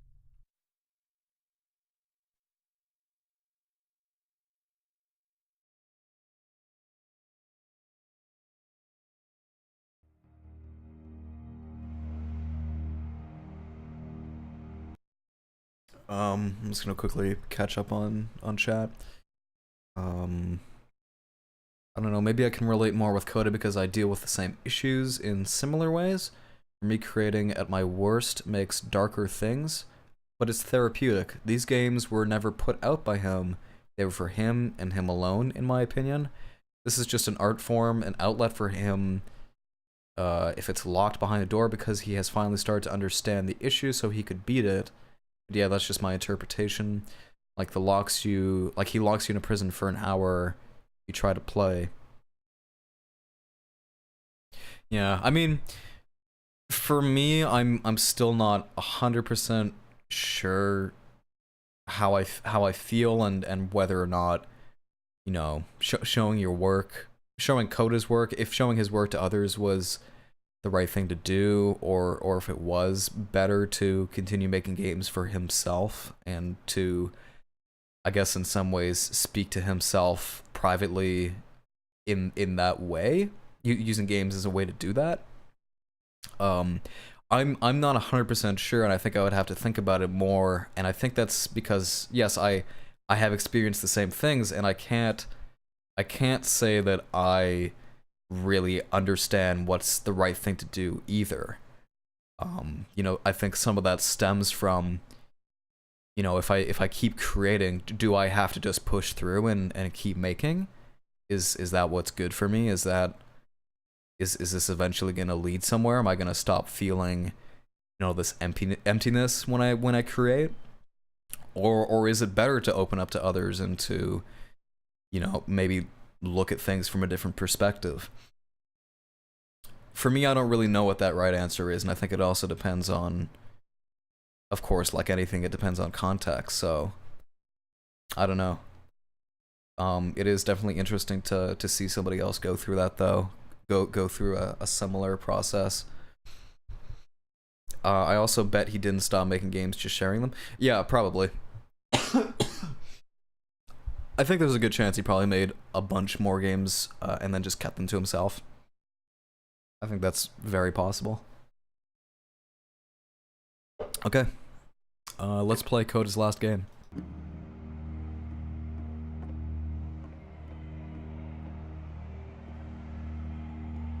And this is where I have trouble saying anything meaningful about Coda's work. Because more than anything else, the tower just feels distant. It feels like it's trying to distance itself from the world. It's a very cold game. I was about to say, this feels already kind of cold and even ominous.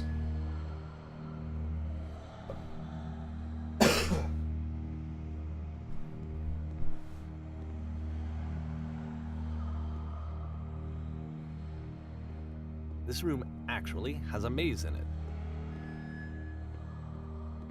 Oh my goodness. Except that all the walls of the maze are invisible. And then every time you touch one of the walls, there's this awful flashing and noise, so the experience is really miserable. The game goes beyond not being meant to be played, it actually seems to despise the player for trying to play it at all. But I do want to show you the rest of the levels, so when you're ready to continue, press enter and I'll put a bridge over the maze. I was gonna say epilepsy warning. Good lord.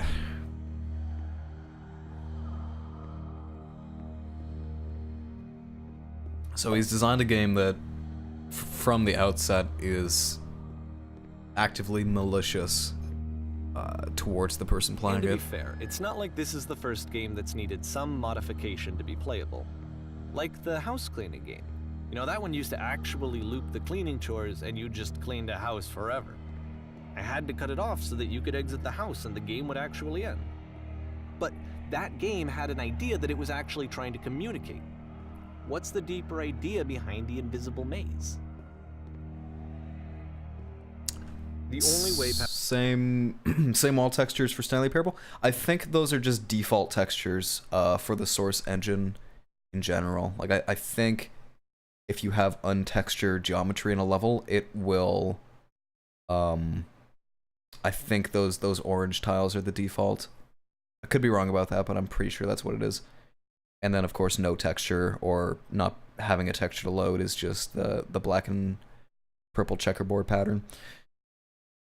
Pass this challenge is to randomly guess the 6-digit code. Like the invisible maze, it's frustrating to me, because it's the opposite of everything else that Coda has made. It doesn't encourage thought or engagement. It doesn't ask anything of me, except a lot of my time. If I could have reached him during this time, then maybe I could have asked him, but I couldn't. I still don't really understand why this is here. I'll put the code on the ground for you here, though, so that we can move on.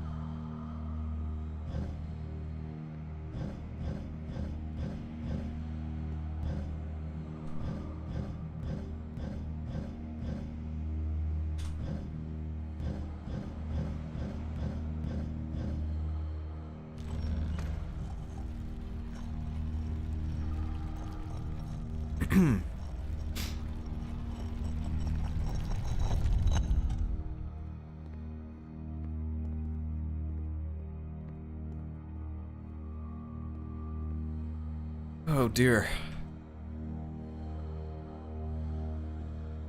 The switch to open this door is actually on the other side of the door, meaning that it's literally impossible to solve from this side. So even if you somehow brute forced your way through the first 2 challenges and you got to this point, there's actually just no way to progress. And it's scary for me, the idea of Coda cutting himself off entirely, just saying, you know, that's it, that's the end of the conversation, not giving me any way to fix the problem. I feel like a failure, I guess, when I can't fix the problem. But I can open this door for you, so let me do that.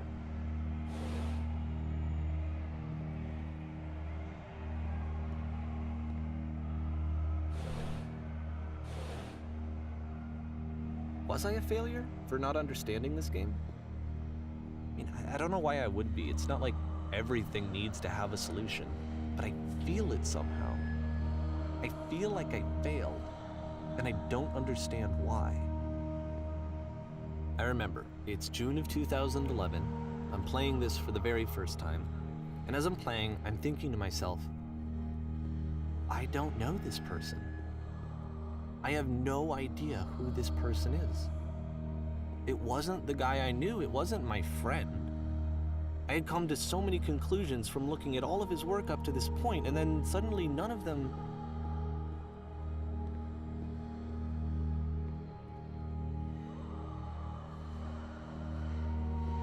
I had been trying to, though. That was the thing. For years I was trying to get to know him, to understand who he actually was and what he stood for. I asked him so many times to please just tell me what his games mean to him. I asked him please to tell me what the 3 dots mean. And he wouldn't. I'm glad we weren't the only ones wondering that.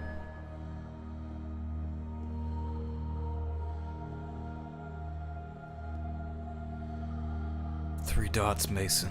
What do they mean? Oh, hey. It's new.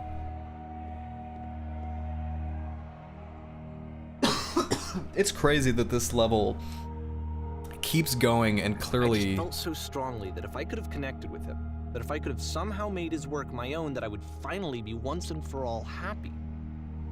It was that I needed to see myself in someone else. I needed to be someone other than me. But he stopped and left. And it felt somehow like I had failed. It's crazy that this level keeps going and had a very intentional layout when it's literally impossible to access it if you're just playing the executable. Also, this looks really cool. These wandering staircases are really cool looking.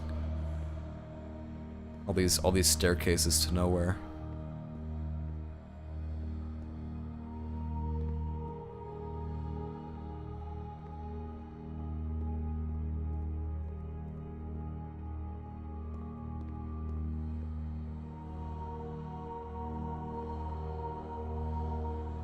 Where did I screw up?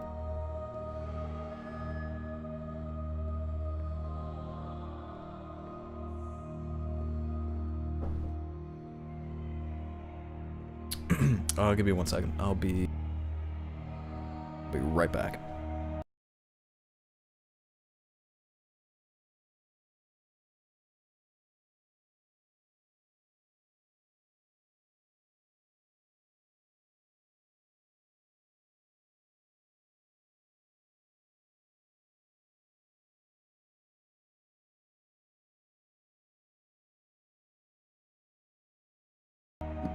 Okay. I also think I know what the dots are, but that's purely speculation. I love this game. I love how you can see that Coda and the narrator are completely opposite. It shows you that what you think is best is only that for you. Yes, I agree with that. Sorry for the wall of text, I'll stop for now. We'll definitely talk about this. Like, we'll definitely talk about our thoughts on the game once we're finished it. I'm very excited to talk about this more. But for now, we should probably finish it. Dear Davey, thank you for your interest in my games. I need to ask you to not speak to me I'm the anymore. reason that you stopped making games, aren't I? It's because of what I did. I poisoned it for you.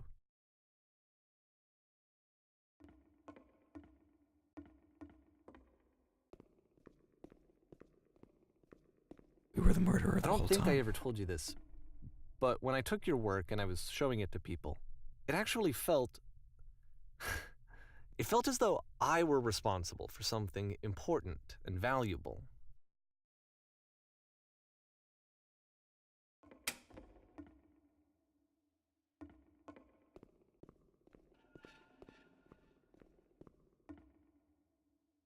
And the people who played them, they treated me like I was important. They really listened and cared about what I had to say. Even though I was showing your work, I felt good about myself. Finally. For a moment, while I had that, I liked myself.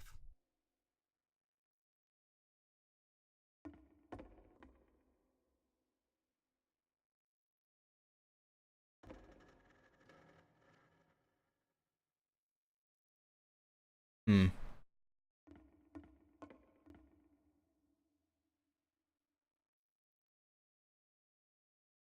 Oh.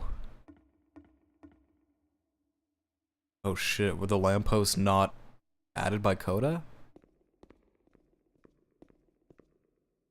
And then you stopped, and I didn't have anything left to show people. I just had to be with myself. And as soon as that happened, there was no feeling at all. Nothing. Less than nothing. What does that mean?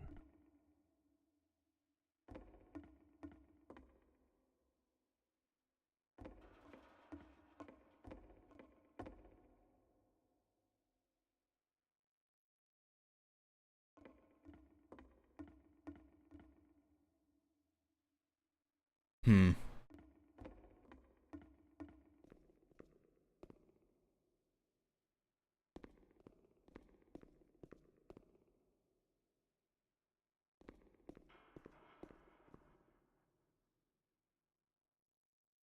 I'm afraid that I did something really stupid because I don't like myself.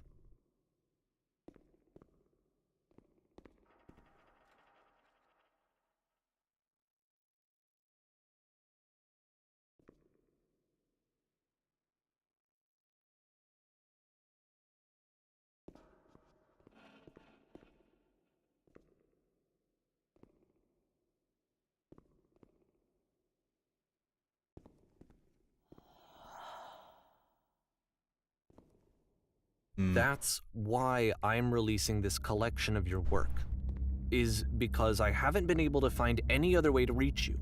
I've tried everything. And so a part of me has hope that if I put this compilation out into the world, and if I put my name on it, that maybe enough people will play it so that it'll find its way to you, so that I can tell you that I'm sorry. I know I screwed up. If I apologize to you truly and deeply, will you start making games again? Please, I need to feel okay with myself again. And I always felt okay as long as I had your work to see myself in. I mean, is something wrong with me? Because I know that I did an awful thing, and I'm doing it again right now. Like, I'm showing people your work, but I can't stop myself from doing it. That's how badly I need to feel something again, like I'm an addict. There has to be something wrong with me. Can I apologize? What if I tell you I was wrong? Will that work? Will that fix it? I don't know. I don't think it will, but there's nothing else that I can do. Just tell me what you want. I'm sorry. I'm sorry. Please, start making games again. Please help me. Please give me some of whatever it is that makes you complete. I want whatever that wholeness is that you just summoned out of nothing and you put into your work. You were complete in some way that I never was. And I want to know I want to know how to be a good person. I want to know how not to hate myself. Please. I'm fading, and all I want is to know that I'm going to be okay.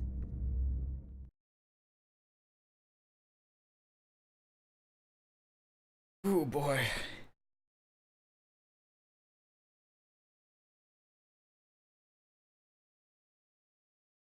I think Coda was putting the posts in, but only for the narrator's benefit, showing you that it's the end of the game. Doesn't fit Coda's style.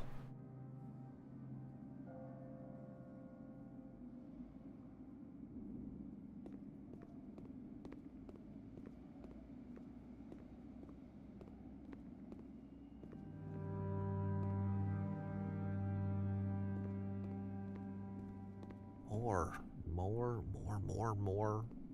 More love, more praise, more people telling me that I'm good.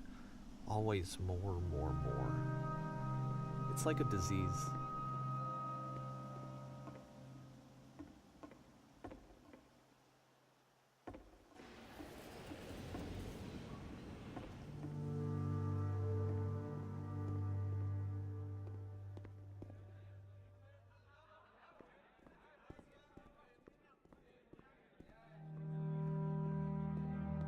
Solution, solution, solution.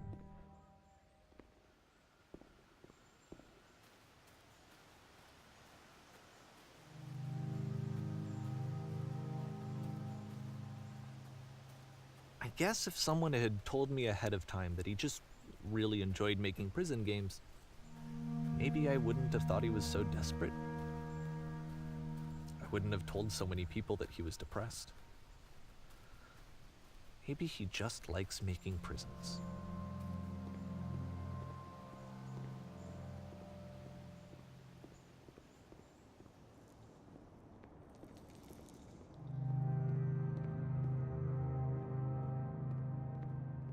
Even now, the disease is telling me to stop.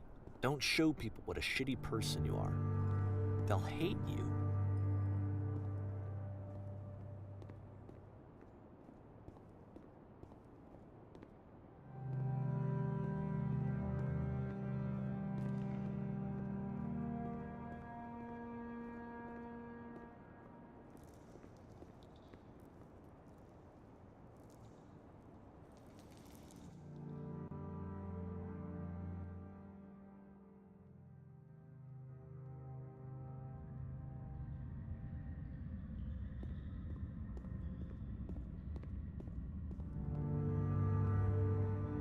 Oh man, you know what's cool? Caverns.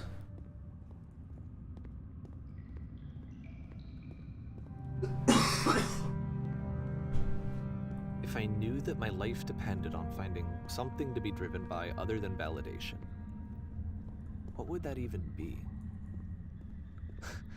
It's strange, but the thought of not being driven by external validation is unthinkable. Like, I actually cannot conceive of what that would be like.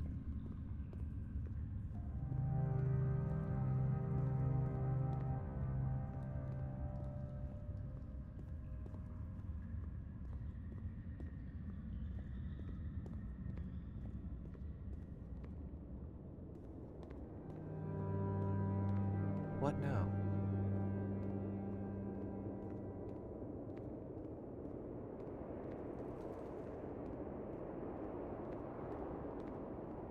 I think I need to go.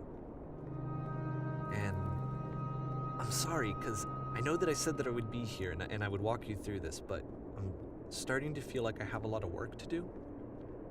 I have a lot that I need to make up for, and so I'm just gonna... Okay.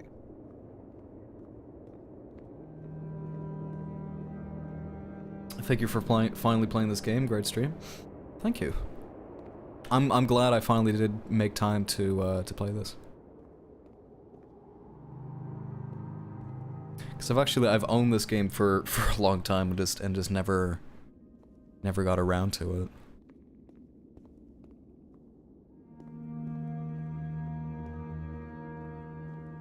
Ooh, this is kind of reminding me of the CS:GO map. Or CS source.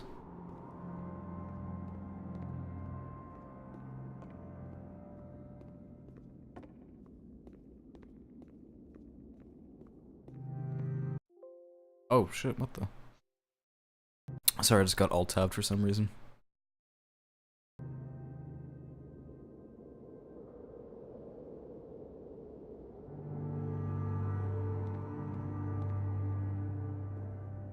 It might happen a second time. I've noticed that for some reason at certain times of the day, if I'm in a full screen application, I'll just get alt-tabbed out of it for no reason. And I still don't understand why, but it's annoying.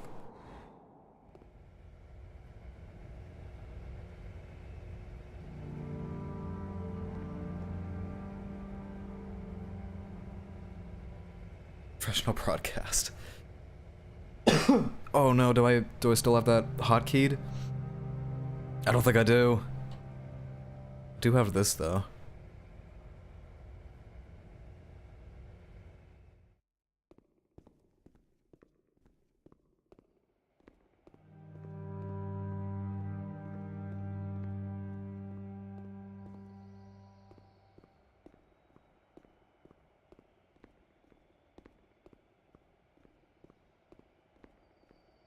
This reminds me a little bit of the gallery from the Stanley Parable. Museum, is that what it was called?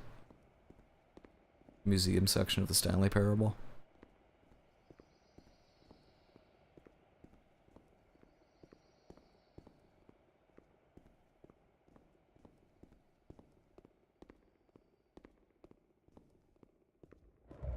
Oh shit, is that the whisper machine?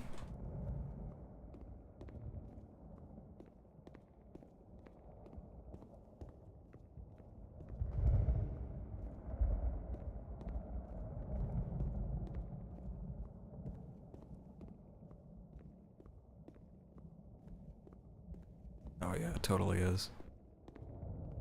Are we gonna float up into the sky or are we gonna drop dead? My guess is we're just gonna float straight up.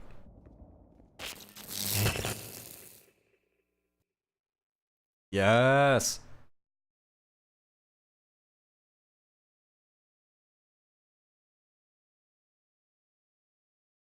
Don't get to see anything though, unfortunately. There it is. Ooh, boy.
Turn back from this cave.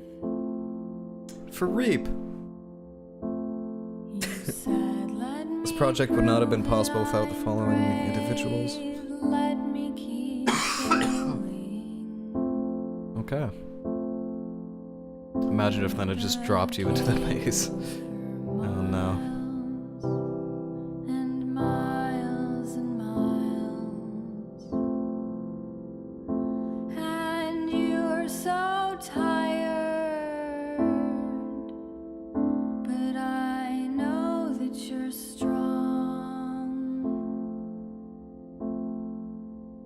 so turn back,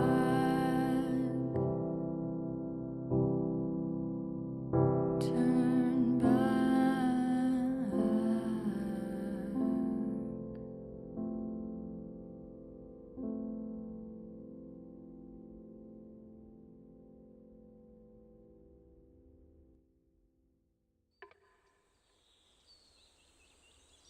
Okay. That was it, I think. I think that was the beginner's guide. I'm gonna quickly check what chapter select gives us. Intro, whisper, backwards, entering, stairs, puzzle, exiting, down. It's a bit of a trip going through all these chapters now that we've gone through them all.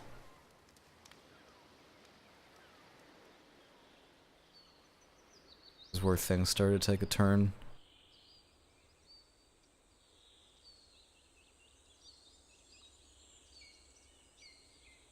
Yeah, that's it. that is the beginner's guide. Like I said, I'm super happy that I finally made the time to actually sit down and play through this. And thank you all for watching along with me. I've actually said this before, and I think I even talked to Kilbot about this, but I sometimes find that I enjoy games less when I stream them, because I don't know if this happens to everybody or if this is just something that's personal to me, but I find that oftentimes I enjoy something more if I'm allowed to just be alone with it, if I'm allowed to experience a game or a story just on my own, without having to worry about entertaining an audience or talking to other people while I do it. That makes sense, right? This was I would say this is an exception though. Like I'm definitely very happy that I was able to share this game with an audience.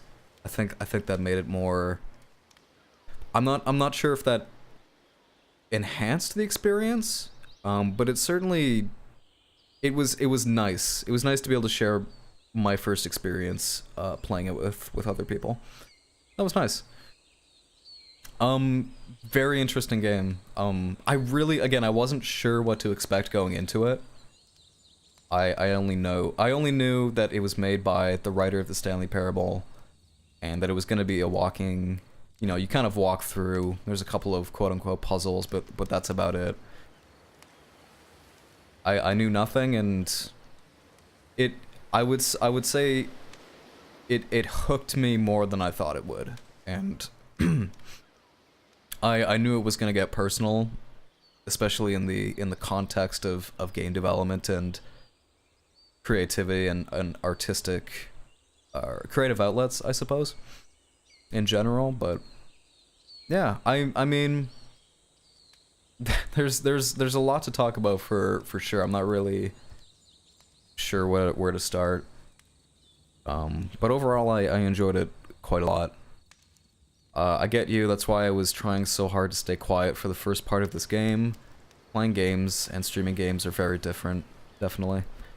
It's an interactive story more than a game, for sure. And I think, this game could definitely be one of many in the conversation around how do we define games, and is a game like The Beginner's Guide, or let's just say for the sake of this conversation, is a computer program like The Beginner's Guide, or Emily is not that one. Gone Home. What's another one? Gone Home. This game. There's several more that I'm thinking of, but games that are Before the Rapture, is that what it was called? After the, I've completely forgotten the name of it, but you probably know the one I'm thinking of. Games that are often referred to as walking sims, where you're mainly just exploring environments, and there might be some light interaction, but for the most part you are meant to go down a linear path, and there really is only one set path through the game, and decision making is minimal.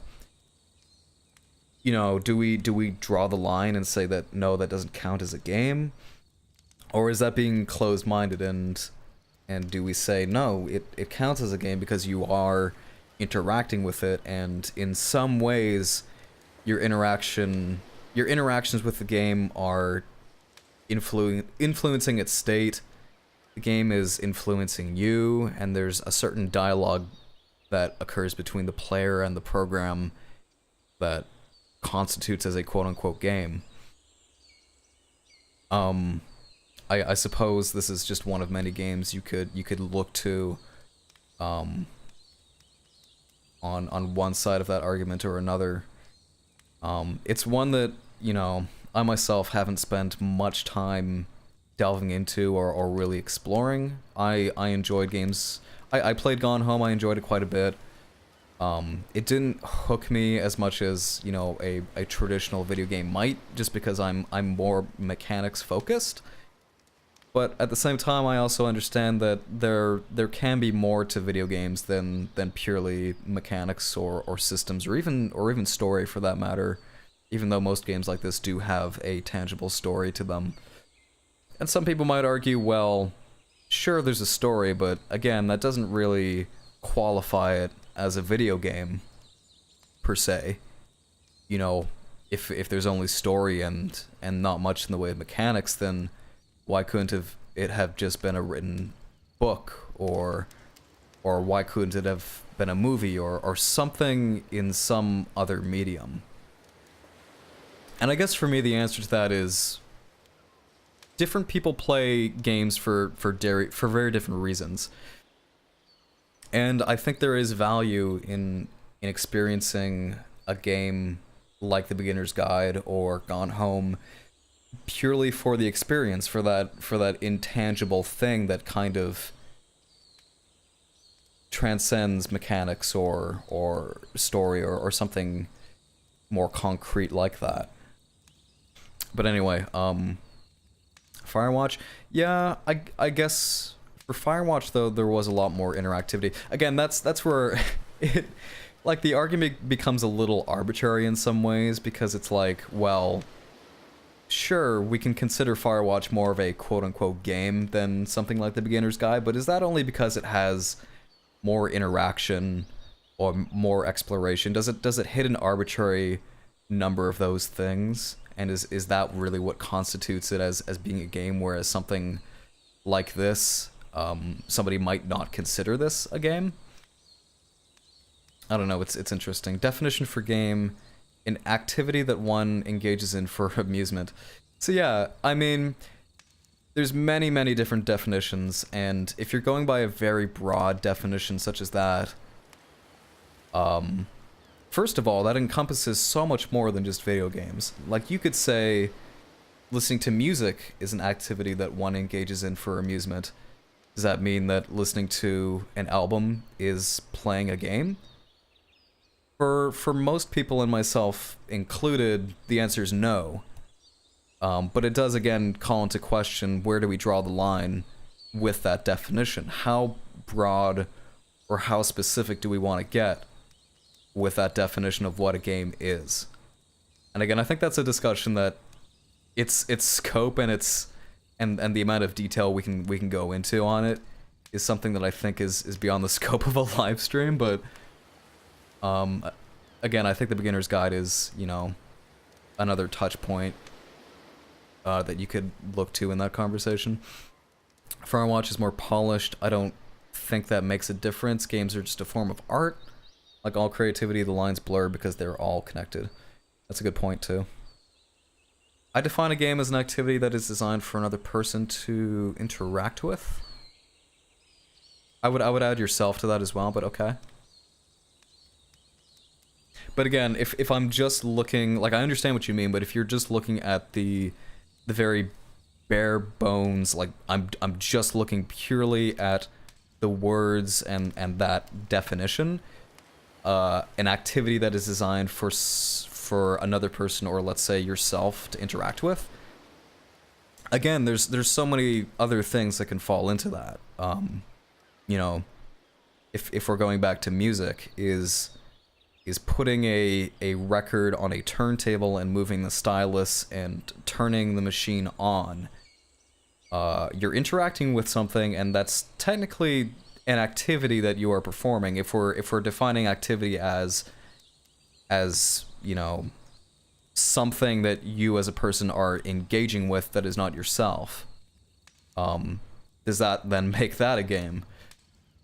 We could go on forever about this, and I think a lot of it, you know, you could look at and say, you know, that's pedantic, or you know, we're going into unnecessary depth with these definitions. But the point of definitions is, you know, it's something concrete that is kind of all-encompassing for one particular thing, and that's where things get hard, is because games mean different things to different people, and it's not really clear how broad or how specific that definition should be. I experienced a little bit of this for myself when I took a couple of game design courses at my university. But even then, I don't think they really touch on the amount of I guess how broad this particular topic of discussion can be. And I guess at a certain point, you start picking it apart so much that the conversation stops being about video games specifically, and suddenly you're just dealing with, you know, the nature of defining things and the nature of things like genres and just definitions and words and language in general, and that's where things get a little weird. But anyway, I don't think there is a firm line. It's all interpretation. A game to someone isn't to another. One person's music is to another just senseless noise. Yeah, that's definitely a very valid thing to consider as well when you're talking about things like this. Is again, I think as much as we are looking for objectivity in a definition like this, of course it all comes down to personal belief or preference. It all is subjective in the end because we all experience things very differently. And yeah, I don't know. I could you could in theory just go on forever about something like that. As for the beginner's guide specifically, yeah, I don't know. I find that when I play any game, and especially one like this that really puts the story and its themes front and center, it takes me a while to digest everything, and I find that it's kind of hard to discuss everything when I'm in that gestation period, and I'm still the game is still sitting with me, I guess. But I guess we can talk a bit about it. I'll probably end up talking about it more on a different stream, but I can talk about my first impressions of it and what I felt playing it. I understand where you're going, but to counter that example, the record player is not designed as an activity, it's designed as a tool, and the music you don't directly interact with. But that's just nitpicking. Like Coda said, games don't have to be playable. Right. I'm gonna stop that train of thought just for now, just because I don't want us to fixate too much on that. I'd rather talk more specifically about the game that we just played. But yeah, where do I even begin? First of all, I enjoyed this game, and I'm glad it went into some directions. I'm glad it went in the direction that it did, and that it touched on some topics that are relevant to me, and I think are relevant to a lot of people who create and have an artistic outlet of some kind. I've played through the game a few times. You have a lot to take in. Oh yeah, for sure. I don't think it's really fair to expect yourself to be able to just suddenly take it all in and talk about it all at one time. But we can talk a little bit about some aspects of it. I remember what my head was like after the first playthrough. Excuse me. The first thing I'll talk about, just because it's still really fresh in my mind, because it was near the end of the game, was, and I keep forgetting his name. I'm ashamed that I keep forgetting his name, but the creator of this game and the writer behind the Stanley Parable. I'm gonna quickly look his name up again, or maybe somebody else can tell me.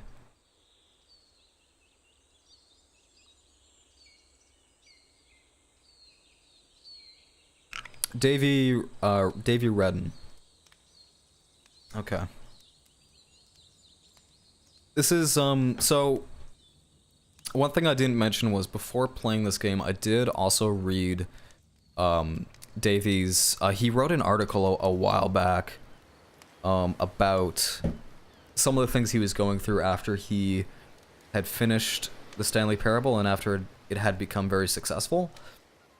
And I forget a lot of it now, but it kind of talked about the struggles he was experiencing with himself, and it kind of ties into a little bit of what was said near the end of this game, where he was having a tough time imagining doing anything creative or creating anything purely for yourself and not for the validation of other people, or for other people to experience it and offer feedback. And I don't want to talk too much about it because I forget a lot about I've forgotten a lot about what he wrote about. But I think if I remember correctly, it was a lot of it had to do with dealing with almost this feeling of emptiness, with having your work validated, having so many people like what you've made, and yet still feeling nothing, I suppose, because you've gotten that tangible that feedback, that validation that for your work that you were looking for, but then what else is there? It's a really interesting article. I would look into it. In fact, I should probably reread it for myself. But I'm glad that he touched on that a little bit in this game, because that's something that I absolutely have experienced and continue to experience in things that I create. Is, you know, should I really be making things solely for the purpose of having other people see it and to say something about it? Or is that, you know, quote unquote, the wrong way to approach the act of creation? Should I be making it for myself first and foremost, when, you know, like Davey, I can't really imagine doing it solely for myself and not for somebody else to see? And I think most people do feel that way as well. You know, when I've made a YouTube video, or when somebody else, like CP, let's say, has made a drawing, why would your first instinct not be to show it to other people, to say, look, I've made something, I have put something into the world, here it is. I think most people do feel that way.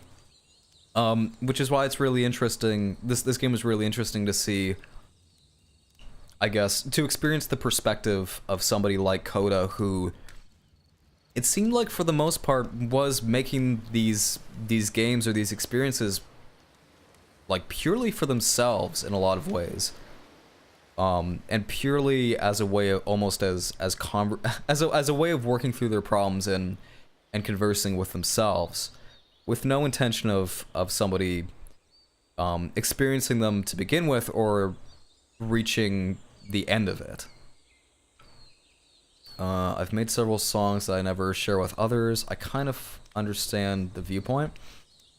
Yeah, and of course a lot of people also create things and then never show them off or share them to anybody. But I think at the same time, for a lot of those people, you know, there is, you know, you want to be able to show stuff you've made to other people, and to share your work with others. The message you missed, I think.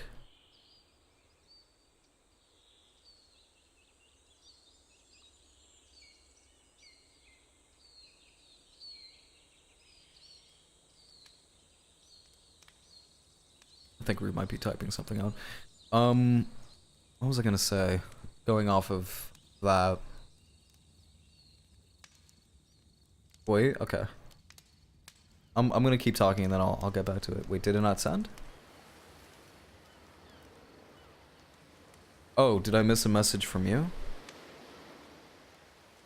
I think I've gotten all the messages. It might not have sent. Yeah, I don't think it went through. I'm pretty sure I've read every other message up until this point. Okay, yeah, I was wondering what you were talking about. Yeah, okay. All of this is just a roundabout way of saying that I have experienced that same thing for myself, and it's something that I have struggled with as well. I think that's at least okay. Yeah, I'll read it after. If you put it in Discord, I'll definitely read it later. I think that's at least part of the reason that recently I've felt more compelled to make YouTube videos again and focus less on live streaming is with live streaming I feel like and I'm just gonna explain myself and not say whether I think this is the right or wrong way to approach creativity, because it's something that I myself am still thinking about all the time. But when I live stream and let's say there's nobody watching, which is a lot of the time because this is a very small Twitch channel, and the few regular people that we do have that stop by once in a while, they of course have their own lives outside of this live stream. They're doing their own things. They're busy a lot of the time. They might just not be interested in the game that's being played. They might just not feel like tuning in. There's so many reasons that the people who normally come around to watch the stream don't tune in. And that's completely understandable. And at the same time, it's so hard for this channel to be discovered on Twitch because it's so saturated with other live streams that I'll stream, you know, the same content, more or less. I'm not going to pretend that any of the content on Quizzical Pixel is really that unique from anybody else's, because it isn't. And so all of this amounts to not many people watch this Twitch channel or watch these streams, and a lot of that time that viewer count is 0. So I'm playing a game for pretty much nobody, and I'm talking to myself a lot of the time. And I think that ties into this question a little bit, and is what makes me think of this sometimes is, you know, is it then still valid for me to, if I'm doing something creative like live streaming and, or, you know, the creative aspects of live streaming, like creating all the things, creating all the assets, commentating over a game, that is a creative outlet. You know, is it wrong that I do this mainly so that I can have an, like, is it wrong that I don't enjoy this intrinsically as something I do without an audience? Like, is it wrong that I need that audience there to enjoy this? Is it wrong that I don't really feel the same excitement or anything when there's nobody watching? And, you know, the same thing can go with a lot of things. Would an artist, you know, who's painting, would they get the same enjoyment out of it? Would it be as fulfilling if nobody saw their work or said anything about it? If you were making video games and nobody played them, I think that all ties into that feeling of, is like, what's really my reason for doing this? Is it only for validation? Is it only to feel good about what I'm doing or something I'm making? Should I be feeling that way, or should I instead be feeling something else more intrinsic, I suppose? Should I be feeling something irrespective of what others think, or if anybody else actually experiences this for themselves? And so I'm glad that Davey touched on that a bit, because it's definitely something that I've thought about and experienced. And, I mean, to be honest, I'm not sure if I really have an answer to that question. People obviously create for different reasons, but a lot of times I think there's a certain expectation when you make something that it is, you know, a lot of the time, not all the time of course, but a lot of the time it's for somebody else to see. And when you don't have that, you know, for, I don't want to say a lot of people, because, you know, I don't really know, like, the various reasons or meanings that people find in their own creative work. But for me personally, I think that work loses a lot of its, you know, meaning for me when there's nobody there to experience it. And yeah, I still wonder to this day if that's, you know, if I'm approaching various creative things in the right way because of that. So that was just one thing I really liked. The other thing, this game got more personal than I thought it would with Davey specifically, which I really liked.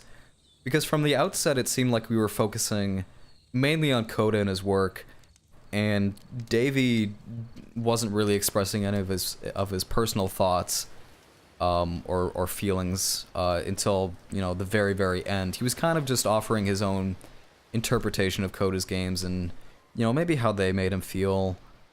But it got a lot more personal towards the end. And the second, you know, theme that I liked from this game was that, you know, understanding somebody purely through their creative work. Because Coda seemed like somebody who was very reclusive and didn't really oh, hey, thank you. Nevermore416, thank you for the follow. Coda, I mean, we saw for ourselves, was somebody who really kept to themselves and seemed like they, you know, would have preferred to just, you know, make games for themselves, and, you know, if anybody actually played them, it didn't really matter to them. Whereas Davey is the opposite of that. He was making games for that sense of validation. And I can definitely relate to that. And so then you look at him having spent all this time playing Coda's games and kind of forming his own picture of who Coda is and why he was making games in the first place, and, you know, maybe not stopping to realize that, you know, is that just me putting my own interpretation on who somebody is or why they do this, and if, you know, I'm doing something such as sharing their work, if I'm trying to do something to, you know, in my mind, help them out of this perceived, you know, rut or depression that they're in, whatever you want to call it, is that, am I doing the right thing? Am I actually understanding them the way that I thought I did, only because I've played their work and I've put my own interpretation on it? There's also the fact that the narrator was also manipulating Coda's games to give them more reasons, such as the lampposts. That was something that was never really explained fully, I don't think. So when I saw that message that Coda left in the last game, by the way, anybody who's just tuning in, spoilers for the beginner's guide. We're going to talk a little bit about some aspects of the ending, so be warned that there's probably not going to be major spoilers, and that it is a short game, but if you want to experience this for yourself blind, then it might be a good idea not to listen. But anyway. Yeah, Reap had mentioned, I think, okay, first I'll explain. So, the lampposts, when I saw that message that Coda left in the last game, it made it sound as though, yeah, Davey had actually manipulated Coda's games directly, you know, the same way he had put those bridges in. He had put those lampposts in as an additional thing that was not there in the original game. He added it in as a way of, I guess, artificially adding more meaning or, you know, a more set direction or solution for his games. And Coda was like, you know, like pointed that out. I'm not sure if that was actually what happened, or if it was, like Reap explained earlier, or Reap said earlier, it might have been just those lampposts. Those lampposts were there. They weren't added afterwards, but it was just Davey putting his own interpretation on what they meant, and thus, you know, kind of adding more meaning or structure to Coda's games. And it's that meaning and structure that maybe Coda wasn't looking for or didn't want in his games. Anyway, I think the answer to that changes person to person. There is no right or wrong choice. It sucks putting so much work into something and it goes unnoticed or misinterpreted. Yeah, for sure.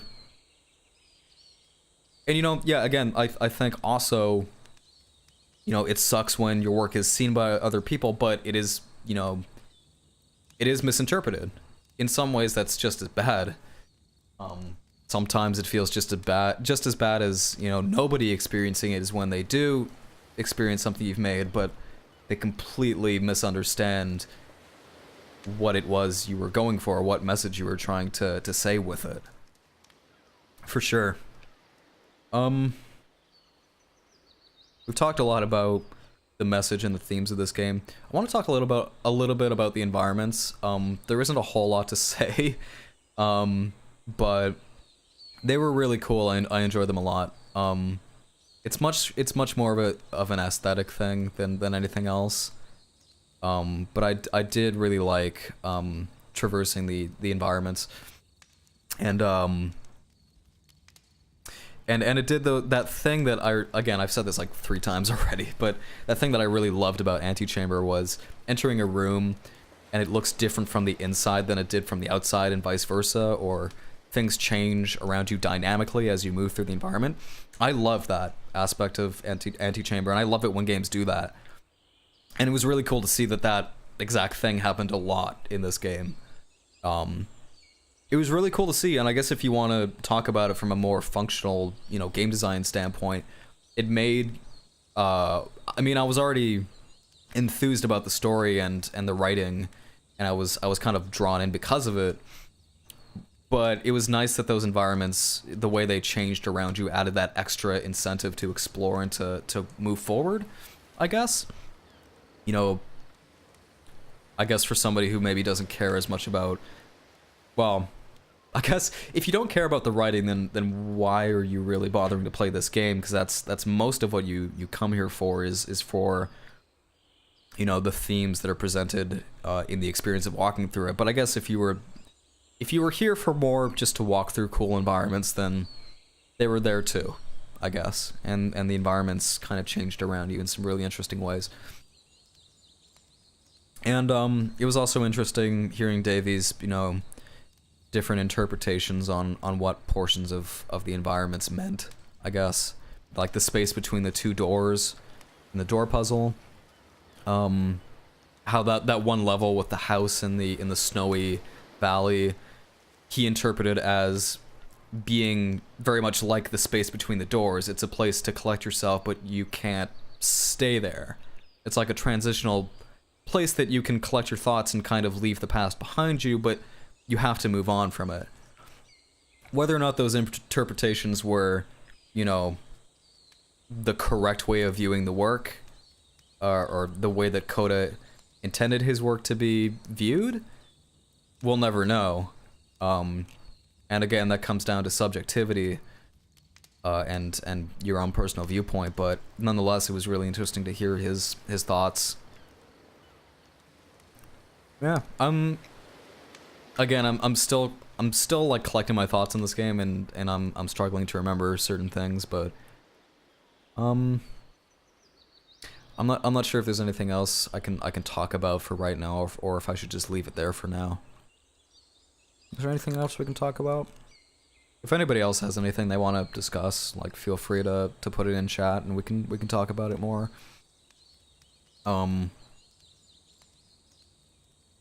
Yeah, I don't know.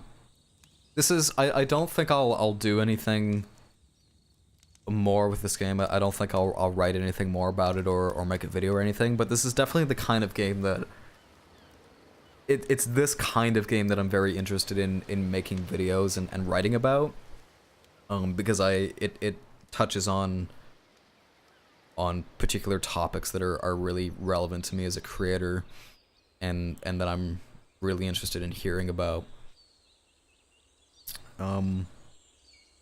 Yeah, I'm not really sure what else to. I guess we can look at the chapter select, to kind of refresh our memory on these different things.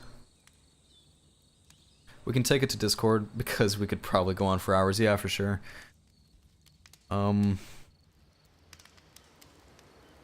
Yeah, I guess another thing I really liked is it felt like we were kind of side and side with science. That's not a real expression. What am I talking about?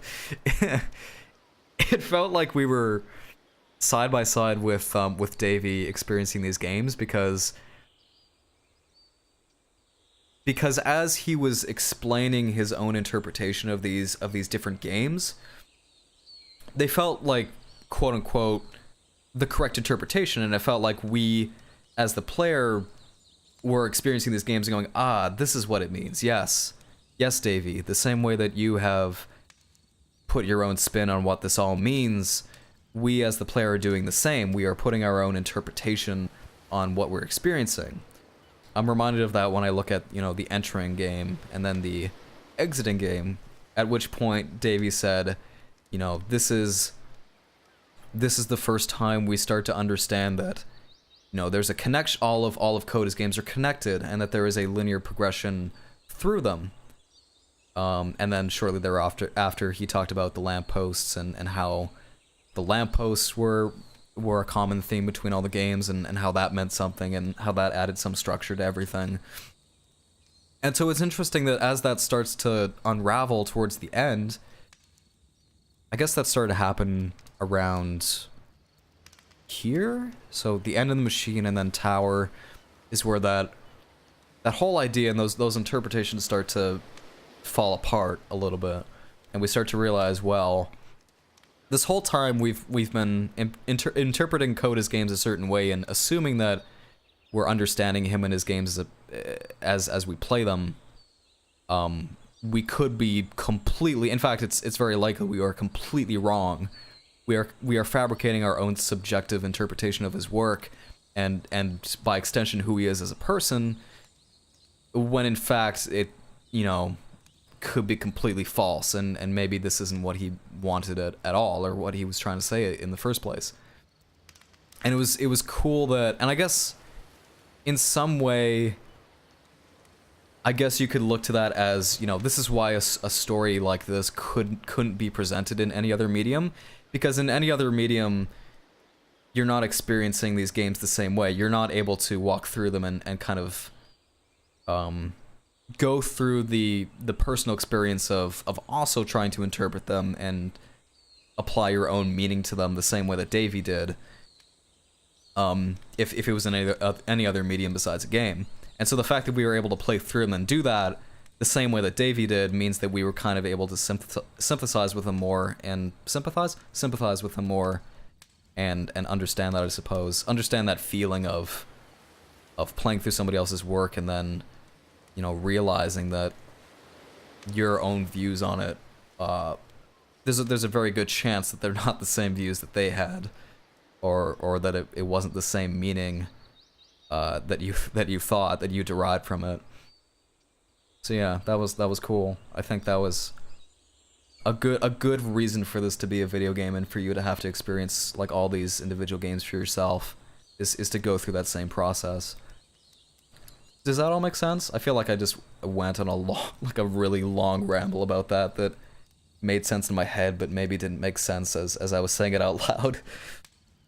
I don't know. Again, it's kind of hard to articulate my thoughts on a game like this sometimes, just because I'm still, you know, I'm still sitting. It's still sitting with me, I guess.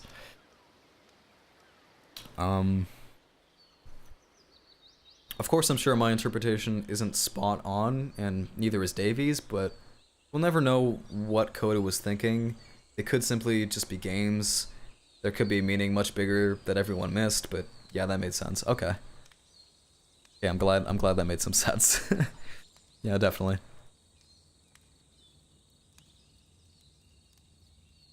And I guess, you know, from this, maybe there's a wider conversation that could be had about objective meaning versus subjective meaning when it comes to games or any interactive experience.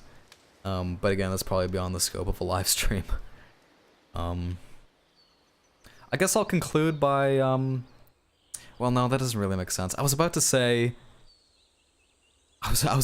can we talk about like favorite games or favorite moments from this? But I mean, isn't that kind of missing the point? Because even though maybe there was no intrinsic connection between any of these games, like Davey said, there is, in the context of the beginner's guide, there is like an overarching structure to all these games, and like they all tie into one another. So talking about them, I'm sorry, I need to think for a moment about what I'm trying to say.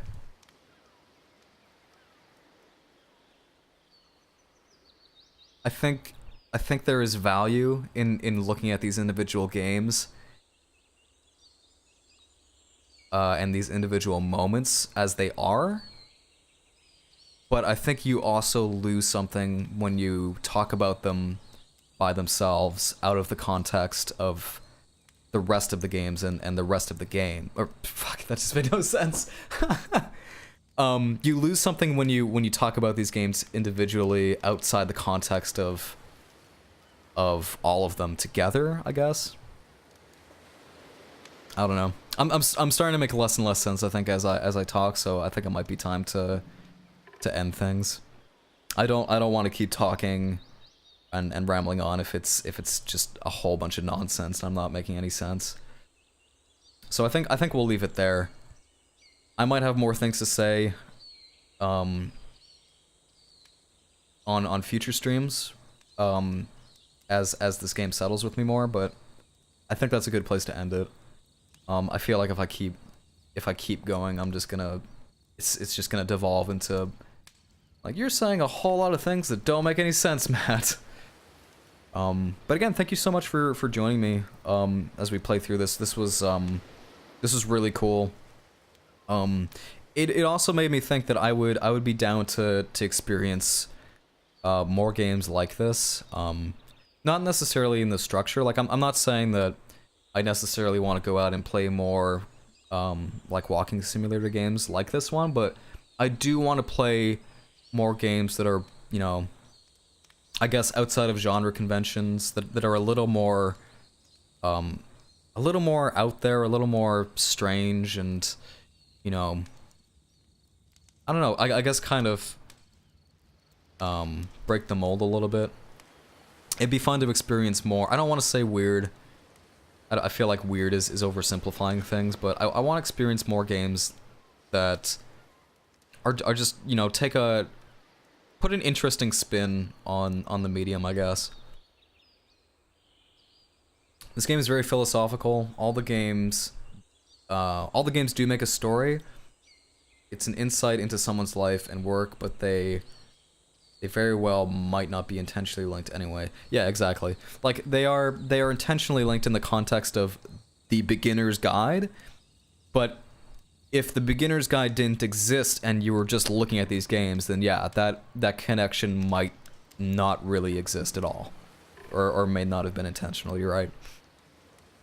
Okay, I'm going to go ahead and put the That's All Folks screen up, and I'll quickly go through a couple things before we actually end. Again, thank you all for watching. Thank you for the resubs, Reap. I really appreciate it. Thank you for Nevermore for the follow, and anybody else I might have missed. I'm not sure what I'll play next. I'll have to look at my list of games again. We'll figure something out. I should be live again on Tuesday though. I don't think I have anything in the way this time. I know I missed a lot of recent streams, and I'm sorry about that. But for one reason or another, I ended up not streaming the last few Saturdays and Tuesdays, but I'm hoping that the schedule will be a little bit more normal and consistent from here on out.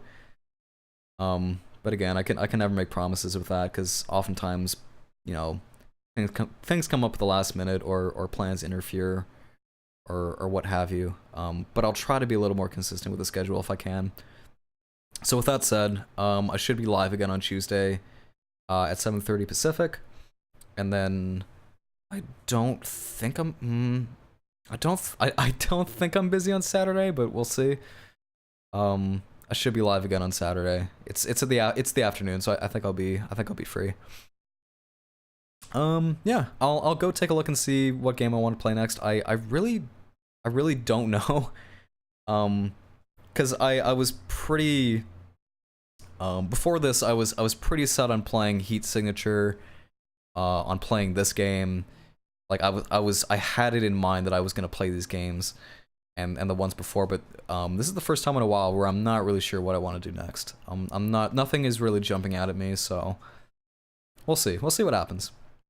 And maybe I'll leave it up to you guys. If you guys have anything specific that either from the list, the Google sheet that's linked in Discord, or just anything else that comes to mind for you, and anything else that you want to recommend that I haven't already put in the list, please let me know, and I'll definitely consider it. But for now, it's kind of up in the air.